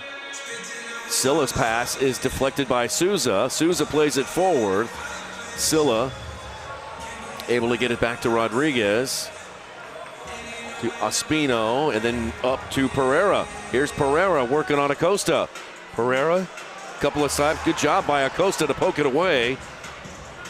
Porch able to gather up the loose ball. Coming up on 9 minutes to play in the third. 4-1 Kansas City. Belliard over to Silla. Forward. It comes to Gravera. And then on back to Silla. Near side to Belliard. Tatsana got a piece of that one, but it'll stay with the blast. Silla across the line, looking for Rivera again, and that's good tackle. Block. He gets the ball back, no kidding. And then a good, well, now he's tangled up with 2 red jerseys. One player goes down, still no whistle. Kazim is in there. He uses his strong body to try to wrestle the ball away. It pops out to the blast. Kazim shaking up just a little bit, limping on the turf here. Nascimento moving to his left, plays it back. Thompson. And Marquez steps in front, takes the ball away. Comets can get a rush. Here's Kazim. Kazim shoots, and Kazim, oh, it's blocked off the line. Rodriguez just did enough to slow that down. Frater runs right into Pino. Fredo steps over it again, pushes Pino down. Back to Porch, right side Mello. Chad Porch front and center. On back to Mello, now Nascimento. 7:36 to play. Well, next time the ball goes out, we'll have our media timeout here in a second. Holloman steps in front of Nico Williams to kick it to the half line. Comets needing 3 points to move up the MASL table and join the league leaders in Baltimore and Milwaukee. Baltimore 39 points, Milwaukee 38.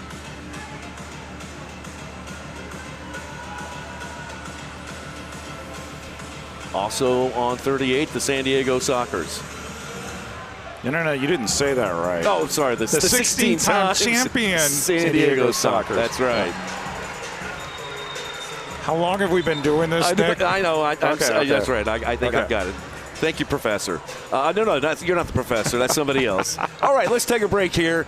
4-1 is our score. 6:54 left to play in the third. This last chance by Kazim. Almost there. Come on back. We got more to play.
Welcome back, MASL fans. Some cable Dahmer Arena on Silverstein Eye Center's field.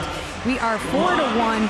Comets up off of a banger from Dominic Francis off the boot of Zach Reagan on the assist. Now, the Baltimore Blast have not been here in 3 seasons, and it is nice seeing these gentlemen on the blue turf, but they are not done for the weekend. They will be heading tomorrow to Milwaukee for another game, so let's see if we can get them worn out, shall we? Nick, Eric, what do you think? How big is that game tomorrow at Panther Arena going to be? There's no love lost between these two teams, and there's no love lost between the fan bases of these two teams. If you believe what you see on the socials. Right.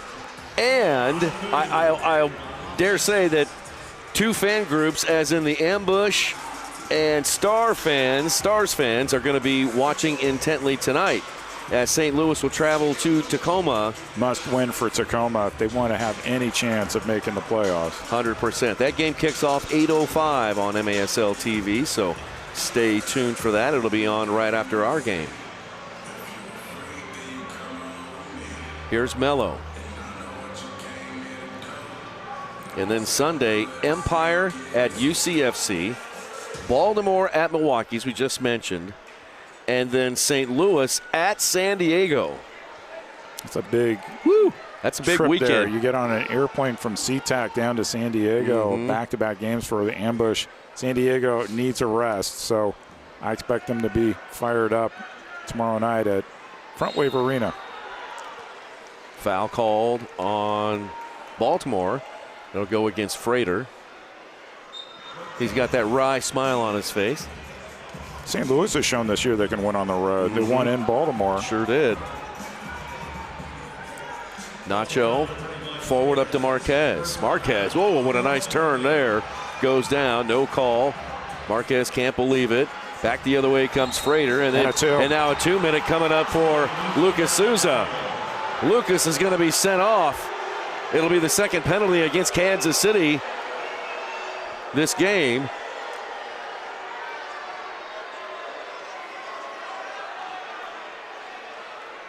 Lucas pleading his case to Shane Butler. But Baltimore will have its second power play. Number 10, Kansas City for the hold. Take a look on the replay. Kansas City lost the ball. See right here. And then the hold right there. Then he put two hands up. Universal signal. I didn't do anything. Take a look. Subtle grab on the right arm. Yeah.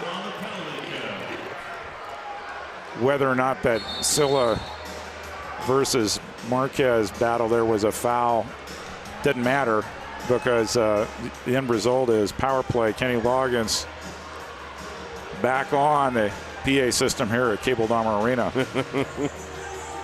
We're keeping Kenny in business, if you know what I mean. We got to get that set up sometime. Kenny Loggins either here at Cable Dahmer. He played at Family Arena. Yes. I should have gone. Baltimore 0 for 1 tonight on their power play for the season. The Blast are 33%. No, correction, they're 1 for 1. 1 for 1. That was my bad, my mistake.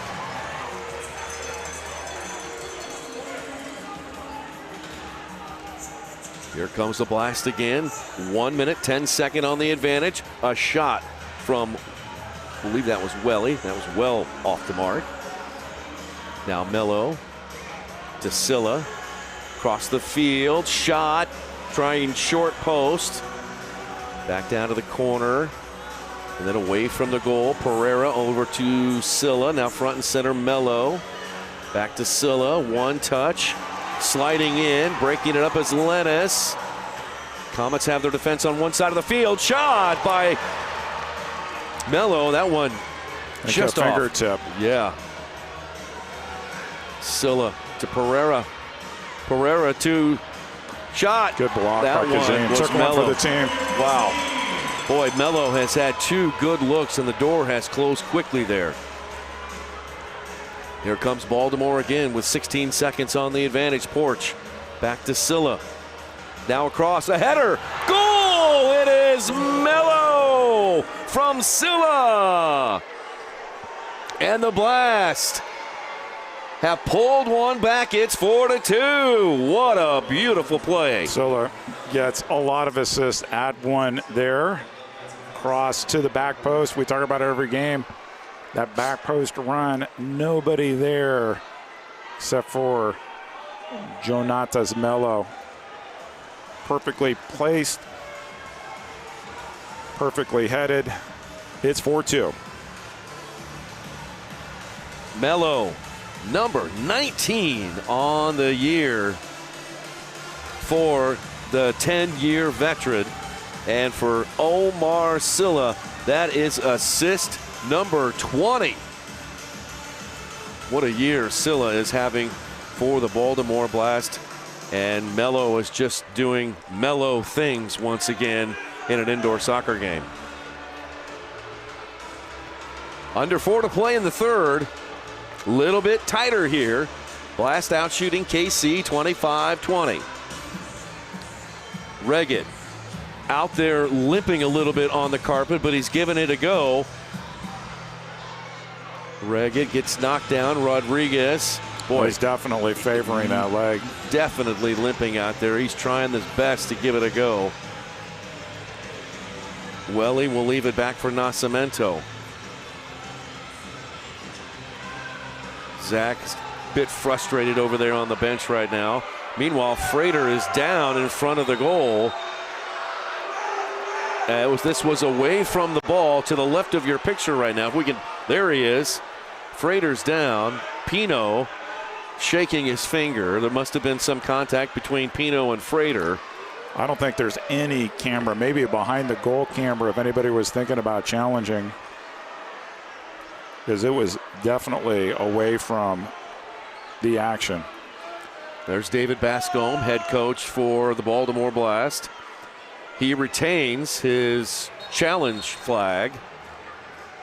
And Frater remains on the turf. Here comes the trainer to check on.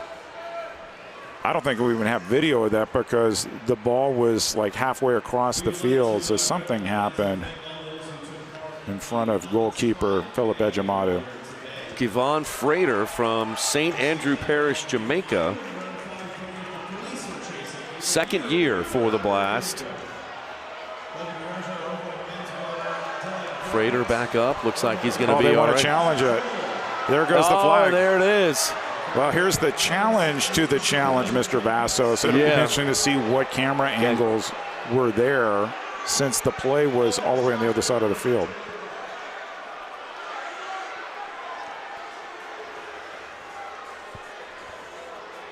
Keep in mind the Blast 2 goals, both from power plays. So if you're the Blast, why not? We're doing really well scoring up a man.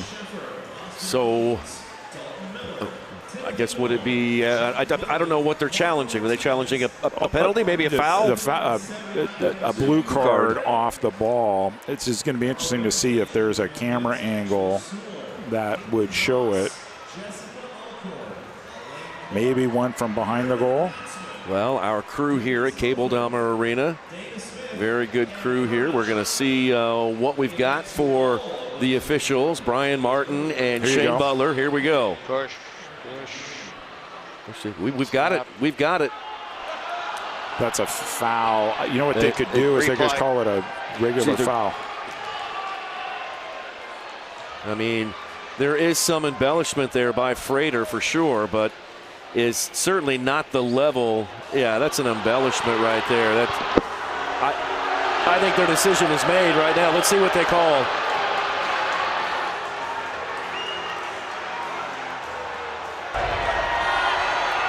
Upon review, we have no additional penalties on the play. No additional penalties on the play?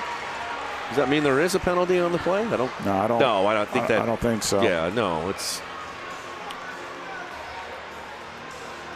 So they could have. I mean, the other thing they could have done was call that a common foul right there, and Baltimore would have gotten the ball. But apparently, the referees didn't see much off the play, and the old challenge flag goes away. But I think there's about 2,000 fans with red rally towels, so you could probably grab one from somebody in the first row behind the bench and throw it. See what happens. Take your chances. So Baltimore loses their challenge flag for the rest of the game. Here's Rodriguez. His pass cut off by Nacho. And foul's going to be called on Nacho. It's Nico Williams. A restart coming up to the Blast. 3:14 to play. Thompson behind the ball for Baltimore. Plays it to Nascimento, then right side for Welly. Welly back to Nascimento, takes it deep into Comet territory, trying to get by Andorreos. Pino comes over with some help, and now Stankovic touches it over to Nacho. Little stop and go for Nacho, and he plays it forward, and that one deflects out of bounds. It'll stay with Kansas City, and look out. Part of the padding came down there on the corner. Some fan in the second row looks like he got hit. Oh, yeah. I think he might be. Oh, good. He's laughing, and a good handshake there from Nacho.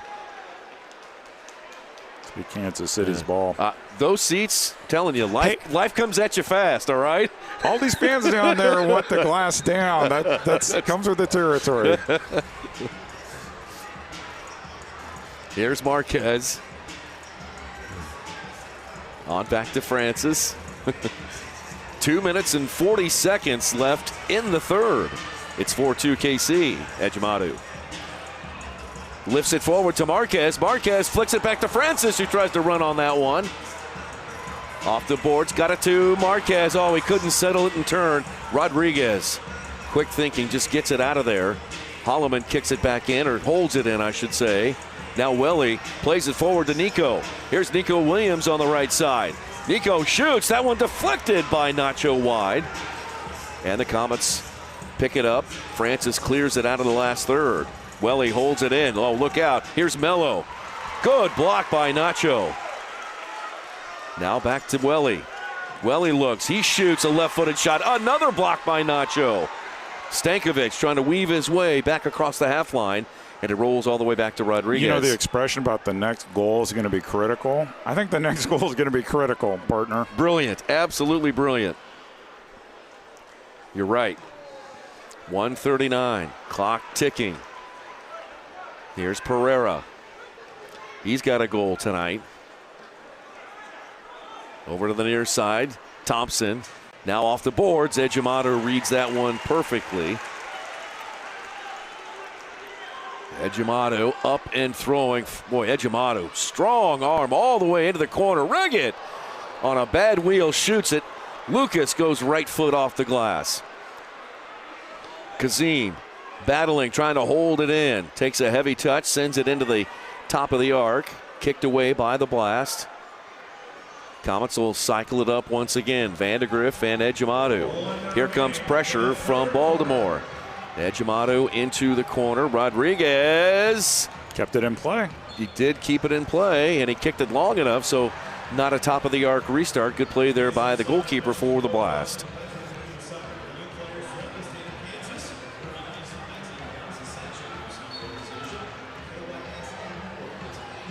.46 seconds left in the third. Tetsane. He's going to want that one back. Yeah, sure is. That one booted out of bounds. You can see what he was trying to do. He was trying to curve it into the corner off the glass, and it just did not curve.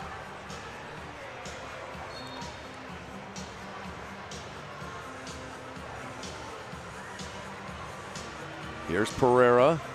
Pereira forward to Frater. Now a shot by Porch. That one missed just to the left. Rebound comes back out to Pereira. Back to Porch. 20 seconds left in the third. Silla forward to Porch. Now back to Pereira. Pereira scored the game's first goal. Lifts one to the far post. Ejimadu punches it away. Maintained possession by the blast. 5 seconds left. Shot into the netting, out of bounds. Goalkeeper distribution coming up for KC. Comets started the quarter 2 goals up. They're going to end the quarter 2 goals up, but Baltimore's got to be feeling pretty good having scored that second goal. Horn sounds, and that is the end of the third quarter. So nothing has changed since halftime. Each team gets a tally in the third. Francis for Kansas City, Mello for Baltimore. It's 4-2. We're headed into the final 15 minutes. Stay with us. At Furniture Options, we make it easy to get comfortable fast. From individuals to businesses, we provide stylish, ready-to-live-in furniture within 2 business days. Choose your package, set your schedule. We'll take care of the heavy lifting. Furniture Options. Temporary furniture. Real comfort. Visit FurnitureOptions.com to get started. Nobody does sports medicine like OSI does, which is why we are now the official sports medicine provider of the Kansas City Comets. We believe in a comprehensive, whole-person approach to medical care.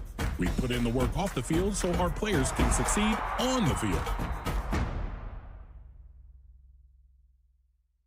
Daytech is an IT enterprise infrastructure provider covering networking, security, and more. Email us at sales@daytechinc.net to learn more about Daytech. Clear vision is so important for everything I do, on and off the field. I'm Zach Reggett, forward for the Kansas City Comets. We are super excited to partner with Silverstein Eye Centers as the official eye care provider for the Kansas City Comets.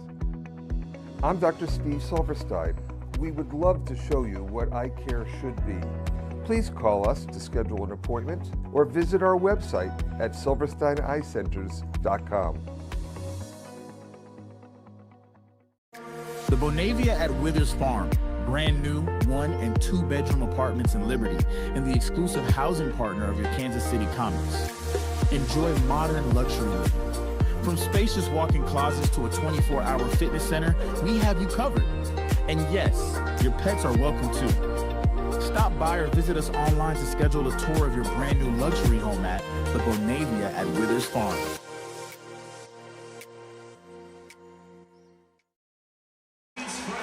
Get the latest news on the MASL and your favorite teams by following MASL Soccer on Facebook and Instagram and MASL Arena on X. Hey guys, I don't know if we can get a shot near the referee's crease of Brian Martin once again as we take a look here at David Bascombe. I just wanted to remind that Brian Martin, 27 years as a floor referee, 3 decades as a referee in the professional indoor game. One of the, it's kind of like the profession found him, Eric. Brian Martin told me that when he was young, he was diagnosed with an autoimmune disease, and that meant no contact sports. So he got into refereeing to stay in the game. And it was all meant to be, he says, and it turned out to be great. So congratulations to Brian Martin playing, or actually refereeing in his last game here at Cable Dahmer Arena. And the Comets will honor him next weekend on Friday as he'll be kicking out the first ball of the game. So he's seen a lot, been around. Seen a lot. So did Ron Corey. Ron Corey, they did the same thing for. Who are we going to do next year? And now we can no longer have this Brian Miller-Martin thing. It'll have to be like the Kyles or something. Yeah, maybe. I don't know. Well, I'm sure something will happen when of course, we'll be here to talk about it. Zach Reggett's got a boot on that left ankle now. He's out there playing through the pain. Fourth quarter is underway. Comets with the ball. Ed Jamadu will kick it up to Zach. That left foot, of course, that's his favorite foot. That's his power shot. He gotten through all this year without major discomfort or injury. He was battling soreness all of last season. Yes. It started at the beginning of the season last year, and it lingered throughout the entire year. So he's a gamer. Nacho. Welly almost took it away. Comets able to knock it back to Ed Jamadu. Mello puts a header on a Zach Reggett! Bad ankle and all! Holy cow, Zach! Playing through pain. 5-2, Kansas City. Mello turned to his goalkeeper, Julian Rodriguez, and said, my bad. Watch, he's going to want this back. Header. Not the kind of Wallace score a goal you want to give up. We'll take a look. Mello heads it off the boards. Technically a Wallace score. Wow.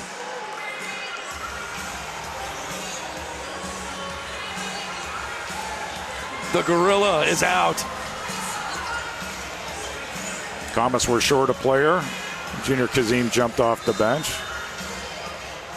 Kansas City Comets goal is 23rd of the season. Score 23rd of the season, Ed Jamadu. Big against Porch. Porch loves to make those runs up the field. Goal 24 for Reagan comes at 37 seconds in the fourth quarter. Reagan at 37 seconds in the fourth. Who did you see get that assist on that one, Eric? I don't know if they credited because technically Mello headed it back. I don't know if they'll give. Oh, what a save by Jamadu. Ed Jamadu! I don't know if they'll give Ed Jamadu the assist. He had the first pass, but Mello actually headed it before Reggett scored. Ed Jamadu, look at this. Woo! You can hang a star on that one, folks.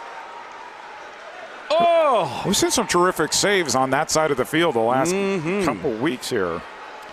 Ejimado just needed a couple of extra seconds to gather himself. He'll set the wall, go back to work. Restart, right wing corner, Baltimore. Pereira drives one in there. Comets able to not get free. Ball loose out front. Here's a shot by Porch. No. Ejimado got credit for the assist. Ejimado the assist. That's for Phil. That is number 4 on the year for Phil. Blast with the ball, trailing by 3. 13:24 to play. Give and go. Shot up into the netting. Goalkeeper distribution, KC. Catch MASL Monday every Monday night on MASL TV on YouTube and CBS Sports Golazo Network. Alex Bastiavansky and Phil Levanko are joined each week by special guests from across the league to recap the weekend's games and discuss the league's hot topics. Appointment television in my house for me. Here's Frater. Hit that one on the volley. It's crunch time. Yeah. We were talking earlier, speaking of the Cleveland Crush, see what I did there? About Tim Tima, one of the few referees who started as I can think of 2, who started as a player and became a referee. Eric Geyer, who wound up ultimately coaching in Monterey, right? Yeah, having a brilliant coaching career. Yeah, before that, he was a referee. Before that, he played for the San Diego Sockers. Oh, man. Yeah. I saw a picture of Geyer when the Sockers were playing in the NASL. And it had the soccer letters in diagonal across. Yep. Oh my God, just love that. The Wolf, man. Yeah. Oh my goodness, they had some guys there. Oh, let's do it since we have a moment. Let's do. Ready? Yep. Disagree with a call tonight? You might just see it on the MASL's most controversial show, Under Review with Phil Levanko and MASL head referee Ryan Sigich. Catch it every Friday on YouTube. They were a little bit delayed, so it posted today. And they just started with the Vandergrift play. They ripped the Band-Aid off, right? Just get right to it. Wow, and so what's interesting is Phil Levanko is still convinced that it was an elbow, right? Yeah. But Sigich said, I don't think it rises to violent conduct. I mean, it could have been a blue, it could have been whatever, but he didn't see a red there. And so you sort of juxtapose different perspectives of the same play, and then you add video review on it, and so it's complicated. And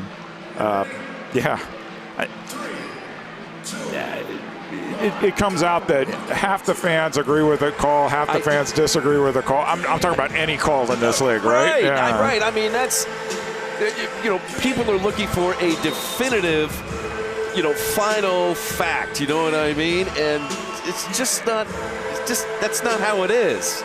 It's subjective in a lot of ways.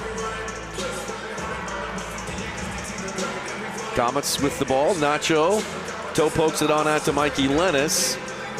That one broken up by the blast. Out with it as Welly. Welly, then he has it taken away. Marquez coming back the other way, right to left. Here's Rion moving to his left, now his right. Down to Mikey Lennis. Lennis on back to DeBray Holloman. DeBray getting his first goal of the season. Oh, poked away by Kevon Frater. And then Frater goes down. And Shane Butler is going to blow the whistle here. No, he's up. Oh, no, he's up. Okay. Back the other way. Here comes Kansas City is playing basically 5v4. Frater goes off. Oh, Nacho wanted the ball when he had it wide open. Here's Nacho. He shoots. Rodriguez extends to his right to make the save. Kansas City might have missed an opportunity there. Nacho wanted the ball right away when they were 5-on-4. Just didn't happen quickly enough. Welly, the second-year player out of Sao Paulo. Now Thompson into Nico. Back to Pereira. Front and center for Melo. Back to Pereira, who's in the discussion for most valuable player. He cuts it back to the left, leaves it, shot by Porch. And that one blocked by Kansas City. And that one goes off of Mikey Lennis, maybe the back of his head. For those of you keeping score, we have an amendment to the last sack. Mikey's going to. Yeah, they're saying on the PA that Ejimado got the assist on that goal. You know how I found out sooner? I went to the MASL website. Yes, you did. I'm told to read to you every week. MASLsoccer.com. Live game stats there. Restart, shot, and that one blocked again by the Comets. Vandegrift chasing down the ball. Rodriguez gets to it. Plays it to the Comets half and quickly back the other way. Vandegrift's got a chance. What a shot, save! Rodriguez. Vandegrift still battling with Pereira. Thompson over to Ospina. Now near side for Silla. On back to Pereira. Coming up on 11 to play. 5-2 KC over Baltimore. Ospina.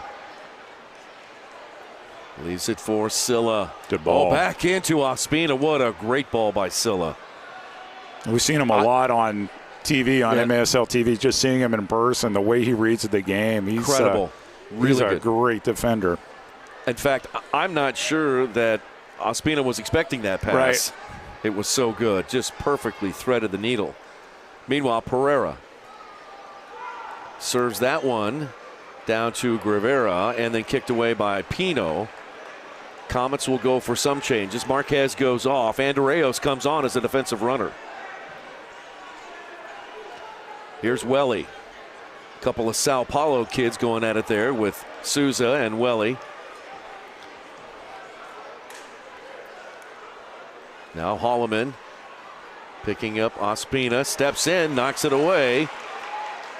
And then Andreos kicks it back to the other half. Souza goes off. Here comes Acosta. Here's Welly moving to his left. He shots and a save made by Ejimadu. I don't even know how he saw that. I don't either. It was a really tough angle and then a foul called against the Blast. He was screened a bit too and somehow deflected that wide. Andreos took a knock on the side of the head. Let's take another look, Eric. Yeah, I think he went underneath. Was that Reggett defending? Yeah. Oh, man, he got poked in the eye. Take a look from behind Ejimadu. It's good reaction there. Looks like Andreos got poked in the eye. He's off the field. Here is Marquez trying to turn. Goes down. Nascimento. Both teams play on. Nico Williams moving across the half line. Slows it down. He draws a crowd. Pino is there. Knocks it free. Nutmeg. On over to Acosta. And then Acosta's pass deflected, picked up by Mello. Always dangerous Mello. Leaves it for Mello. Nope, Comets take it away. Here's Tetsane. Over to Marquez. Now Marquez on the left side. Marquez shoots. Ding dong off the crossbar. Comes right back to Marquez. Now out wide to Mikey Lennis. Lennis will cycle it back to Vandegrift. Off the board pass here to Acosta, marked by Porch. Now into Rion, back to Acosta. Now Tetsane trying to line up one. He shoots. He knocks it in. Lucia Tetsane. He's got a hat trick, and the Comets have a 4-goal lead.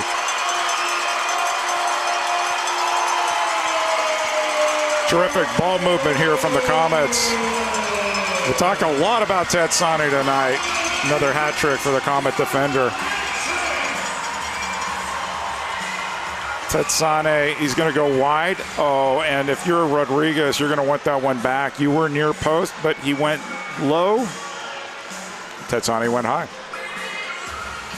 Tetsane, number 18 for the Comet defender. We'll see if Acosta gets the assist on that. I think so, Eric.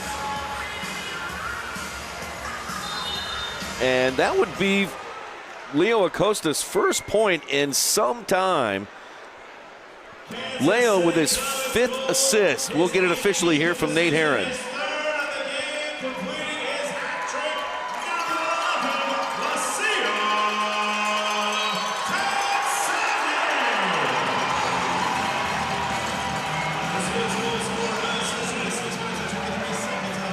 Unassisted.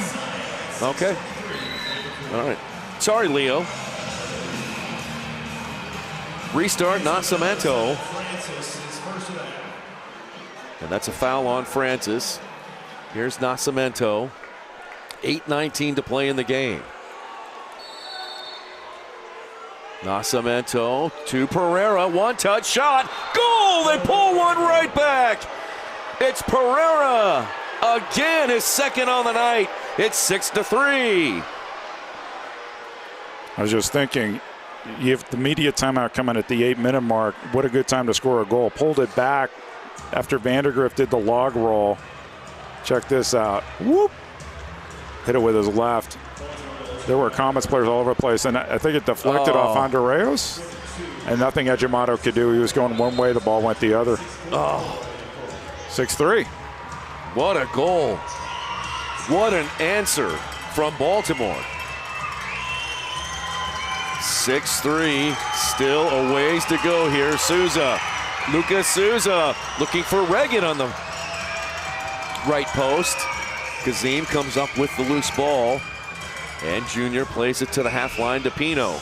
Pino back to Kazim. Junior going forward. Junior still moving forward.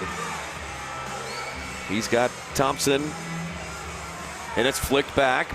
Pino is there. Pino goes over the top, ball still loose. He's going overhead wall to score at. Yeah, that was incredible by Pino. Creativity off the charts. Nacho thought about flicking it back, had an open space, decides to lay it off. Now Souza. Souza, couple step overs, he shoots. Souza! Lucas Souza! 2 games in a row with goals. Lucas, you are back. It's 7-3. Take a look at the replay here. He's been missing. He is back. Lucas Souza has scored big goals for the Comets over his career. Shot it over Silla. Rodriguez was diving. 7-3 Comets. Let's take a break. 7:18 to play in the game. Comets reestablish their 4-goal lead, but we still have a long way to go, folks.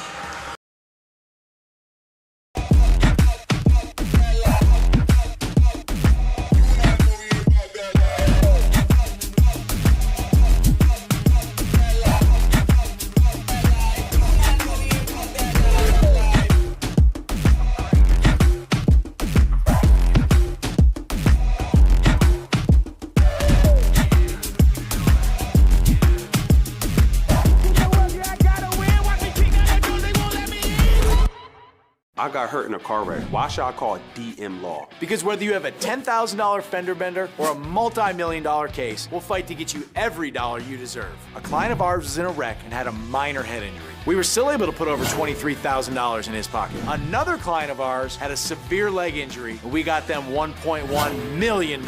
Big case or small, Mike's got this. If you've been hurt in a car wreck, call me. I've got this. Hurt in a car wreck? Call 405-900-9000.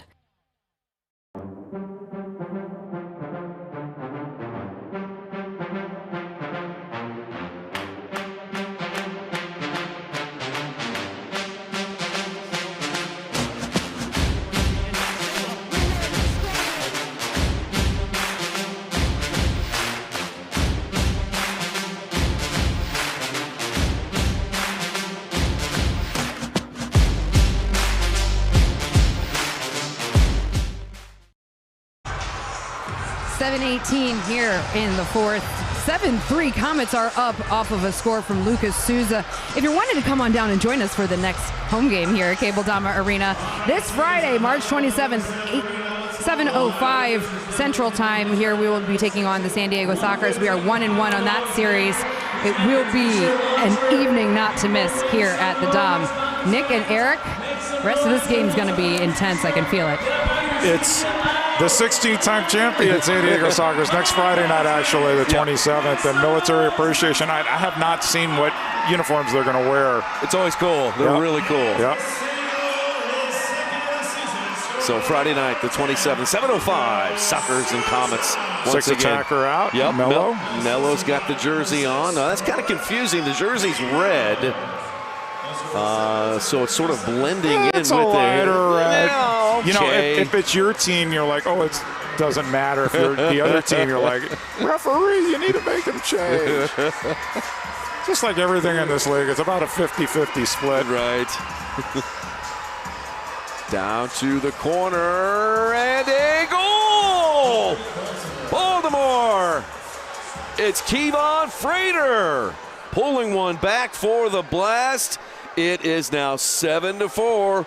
Hold on, everybody. Good 6 attacker movement. And literally just making the move off your defender. Good nudge there by Kevon Frater, right? Yeah, 15 goals for Frater. I did not see the assist on that one. Eric, did you spot that? We'll find out here from MASL stats coming up in just a second. But Frater getting one back for the Blast. 6:23. And the 6th attacker is once again back on for the Blast. Comets. Juan Pereira, of course. Oh, Juan Pereira, I should say. Okay. Pereira. He's had a terrific night. Sure has. That's 2 goals and an assist. Frater, a short post shot, blocked and saved. Now Mello, swing it left side, Silla. Here's Porch. On back to Silla. Dropkick Murphy's getting it loud in here. Silla. Mello. Off the boards. Oh, that was out front. Right there. Yeah, Spina had it right there in the box, and he could not put it on target. Here's Mello running in. Now a shot from Porch just above the crossbar, out of bounds. Comet ball. For any reason there was ever an indoor soccer team in Massachusetts, imagine them coming out on the field and the dropkick Murphys on the place would go absolutely bonkers. I'm not saying I know any owners or prospective groups. Not trying to start any rumors. I'm just saying. I'm curious, and I probably. Oh, here's a chance here by Francis. No. Now Marquez. No. Baltimore kicked it out. Top of the arc restart. Sure is. Top of the arc restart. Just off the top, has there ever been an indoor franchise in the state of Massachusetts that you can think of? Was Massachusetts? Was there? No, not the. I need. Someone's going to tell me. If the professor's listening. Yeah, he'll figure it. He's actually at the game, but I'm sure he's got earbud in. There was a rumor about a Worcester team years ago. Oh, that's right. That's right. Let's see what the Comets do here. Reggett over to Souza, who shoots. That one's saved by Rodriguez, and a collective groan from the crowd. Oh, a giveaway. Shot! Oh, hit that way hard. Nacho's going to be kicking himself after that one, and then he goes in hard and causes a foul against Pereira. It's been all over the place. Yeah, Nacho's going to want that one back. That's Nacho's second of the half. 4:42 to play in the game. 6th attacker back on for the Blast. Mello, where's the 6th attacker jersey? Plays it over to Silla. They'll try right side, Porch. Porch looking to the corner, Frater through the box, shot, goal again, it's Pereira. He now has the hat trick, and it's 7-5. What a night for Pereira, making a statement for MVP. Good ball movement. Once again, the back post, nobody there, but Juan Pereira. Frater gets the assist. Comets might want to think about a timeout. There it is. And we'll keep it right here. 4:22 to play. What a night for Pereira. 24th goal on the season. 7-5. And plenty of time left. And yeah, so if you're David Bascombe, are you going to put the keeper back in and just play it up straight, or do you keep rolling the 6th attacker out there? If we've seen Milwaukee over the last couple years, you go hot with the 6th. I mean, You bring Rodriguez back because Kansas City has the ball, but once you get the ball back, you absolutely stick with six attacker. Milwaukee, in fact, I think has perfected this in this league. They get the momentum, and then the defensive team looks all lost, and Comets could use a goal badly. And if you're Kansas City, you want to play keep away, but that also can hurt you too. You want to play aggressive, but not too aggressive. So what is Stefan Stokic telling the boys before they come back out? Ball possession. Mm-hmm. Yep, I thought I was right. There was a team called the Massachusetts Twisters. Massachusetts Twisters, okay. The professor confirmed that. That was right. a very short experience. 4:22 left in the game. It's 7-5, Kansas City. The Blast have scored 3 goals here in this fourth quarter. The Massachusetts Twisters played in the 2001 season in Springfield, Mass. There you go. How about that? Here's Marquez trying to split the defense. And a 2 is coming up. 2-minute penalty against Baltimore. Comets go on the power play for the first time tonight. Shane Butler coming over to make the call. If you're Kansas City, you cannot just dawdle with this. You absolutely need a goal. And so I think that's what Zach Reggett is telling his Comet teammate, Rion Marquez. Oh, Pereira, did he just get another yellow? Did he get a yellow? If he did, he's out for the rest of the game. He didn't. You have 15 seconds after the 2 to go to the box, right? And I think what they're saying is it was Nascimento and not Pereira. Yep. We're gonna have a conversation here. Pereira's the team captain. Here's Shane Butler.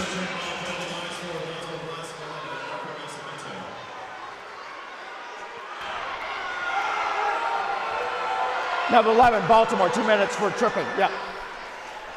And I think that's going to be it. Okay. And Pereira's like, why did he throw a yellow card at me?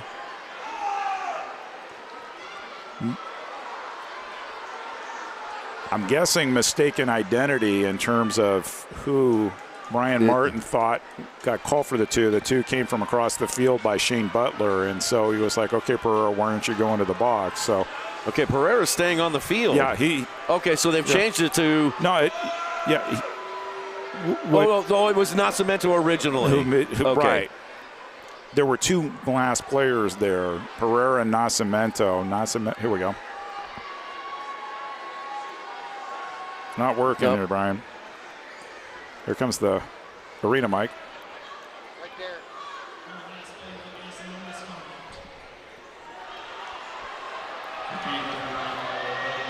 Okay, so I guess that's Nascimento who's going. That's a huge for Baltimore. Nascimento will be out for the remainder. Well, I think it's still 2 minutes. I think he was just saying misconduct on top of that, but I didn't see a 5 in addition to the 2. I think it's just a straight 2. Okay, well, that's what the scoreboard is showing, so we'll go with that. Comets on the power play. With that tripping penalty, your Comets. Here is Tetsane. On over to Francis. Reggett playing with a brace on his lace. Well, here's Nacho with a shot. Save Rodriguez. Rodriguez rolls it out to Porch.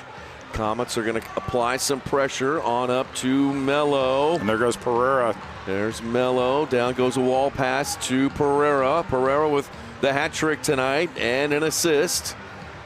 They'll just play it all the way back to Rodriguez. 3.5 minutes to play in the game. Rodriguez on up to Porch. Porch really strong on the ball. Back to Pereira. Now forward it comes to Mello. Zach Reggett steps in. Foul called. And a foul called on Reggett. He wants off. Pino comes on. Here's Pereira.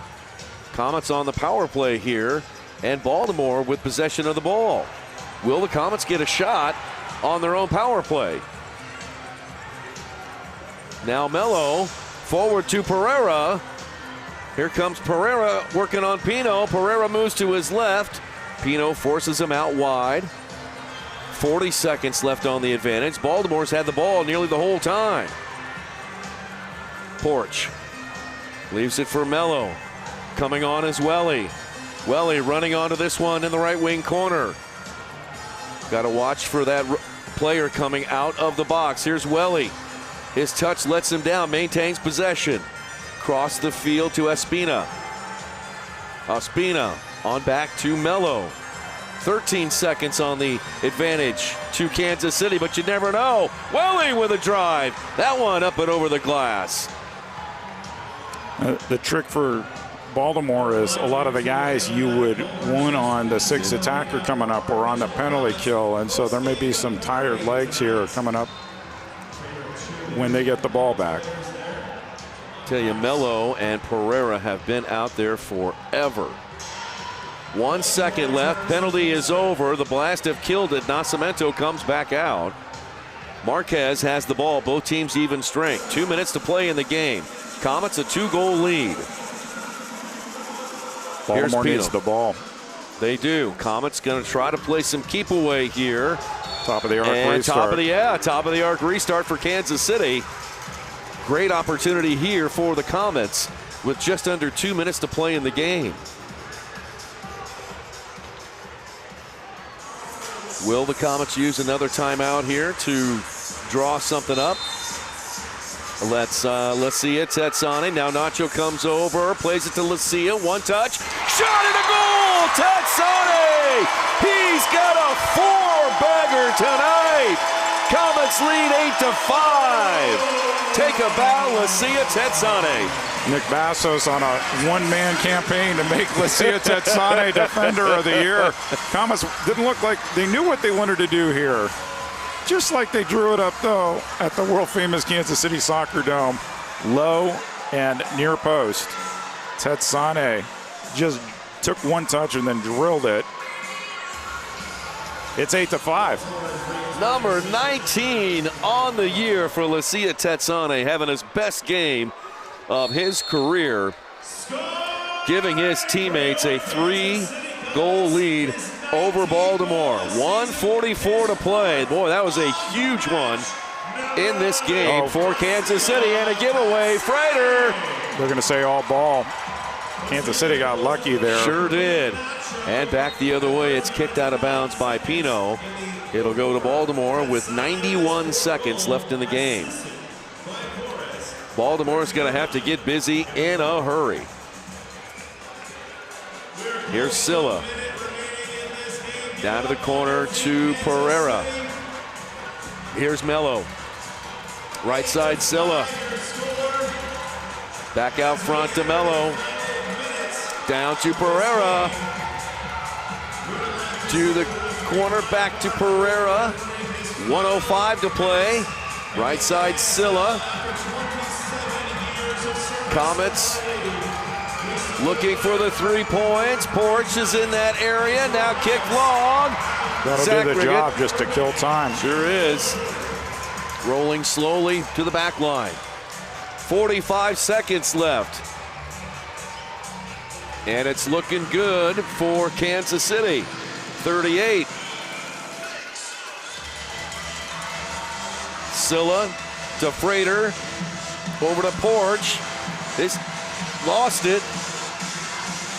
Now Freider again in the corner. Nico Williams up top. 20 seconds left.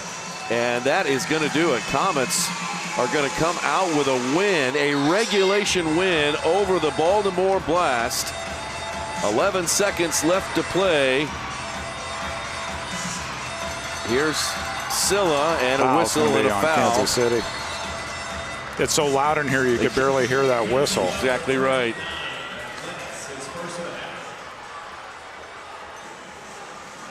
What a game tonight for Pereira.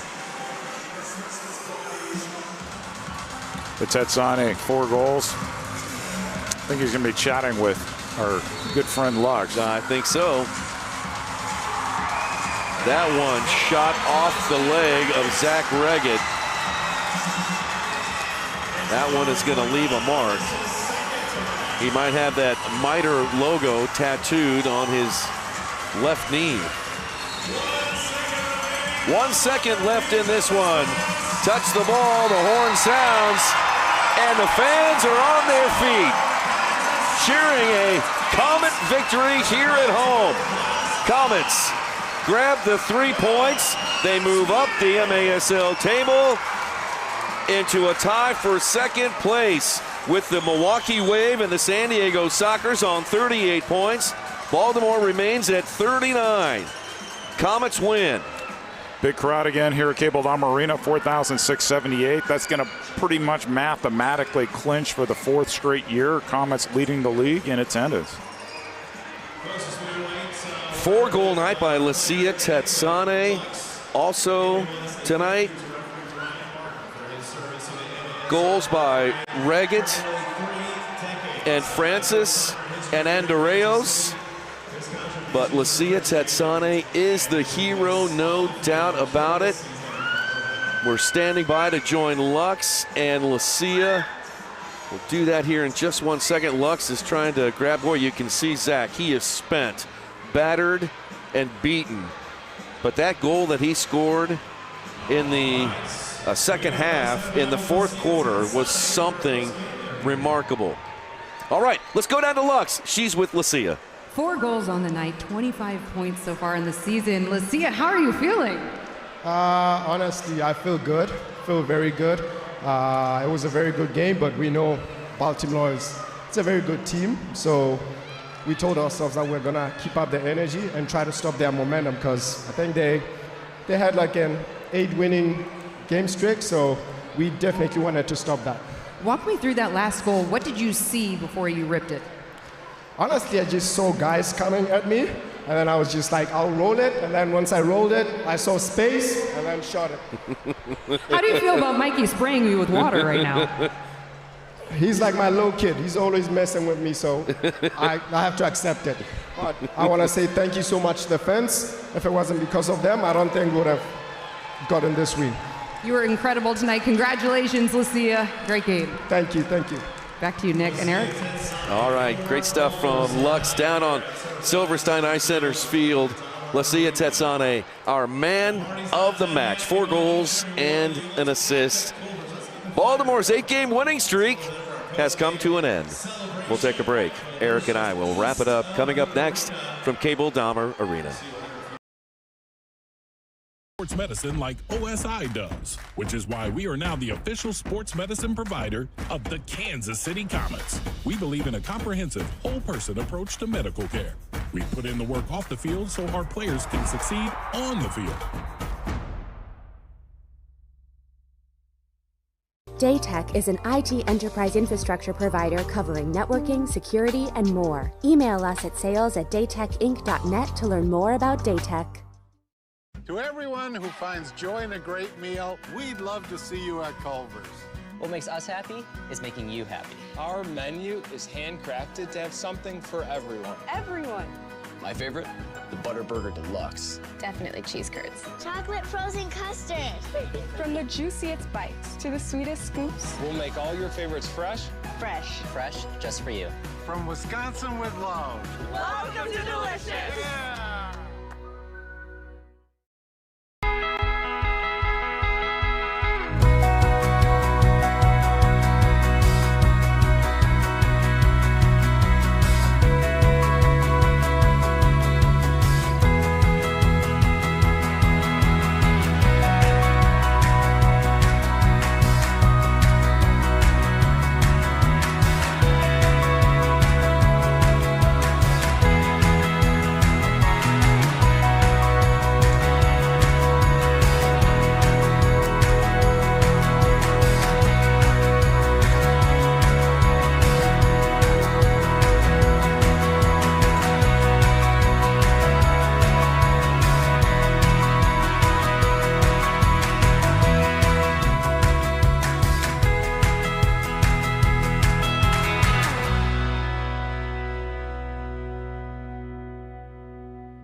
Comets players signing some autographs here after a victory over the Baltimore Blast at Cable Dahmer Arena down there on Silverstein Ice Center's field. Kansas City moving up to within a point of the leaders, the Baltimore Blast, in the MASL table. They now have 38 points. Well, good game tonight between two quality teams. I think we saw some excellent play out there on the field. If you haven't been to an indoor game, that's the kind of game you want to see. It was highly entertaining. And first of all, you saw why Baltimore is on the top of the table and how well they've been playing. Not the result they wanted tonight. They're going to have to lick their wounds because they have a big game tomorrow in Milwaukee. That's going to be one to watch. For the Comets, you get a little bit of break till Friday. 16-time champions coming back to town. That's right. Friday night, Kansas City hosting the San Diego Sockers, 7:05. Get your tickets at kccomets.com. And then there'll be a day of travel on Saturday. And then the Comets and Sockers will wrap up the season in San Diego with a game at 6 o'clock. 6 o'clock, I believe. 6 o'clock, I believe. And that'll be the last of the regular season game. So good job today, partner. I appreciate it. It was a lot of fun. For Eric Bergrud, my broadcast partner on the field, Lux Elzinga, and for our terrific Cable Dahmer Arena crew, I'm Nick Vassos. Thanks for watching the MASL on 38 The Spot and MASL TV. Good night, everybody.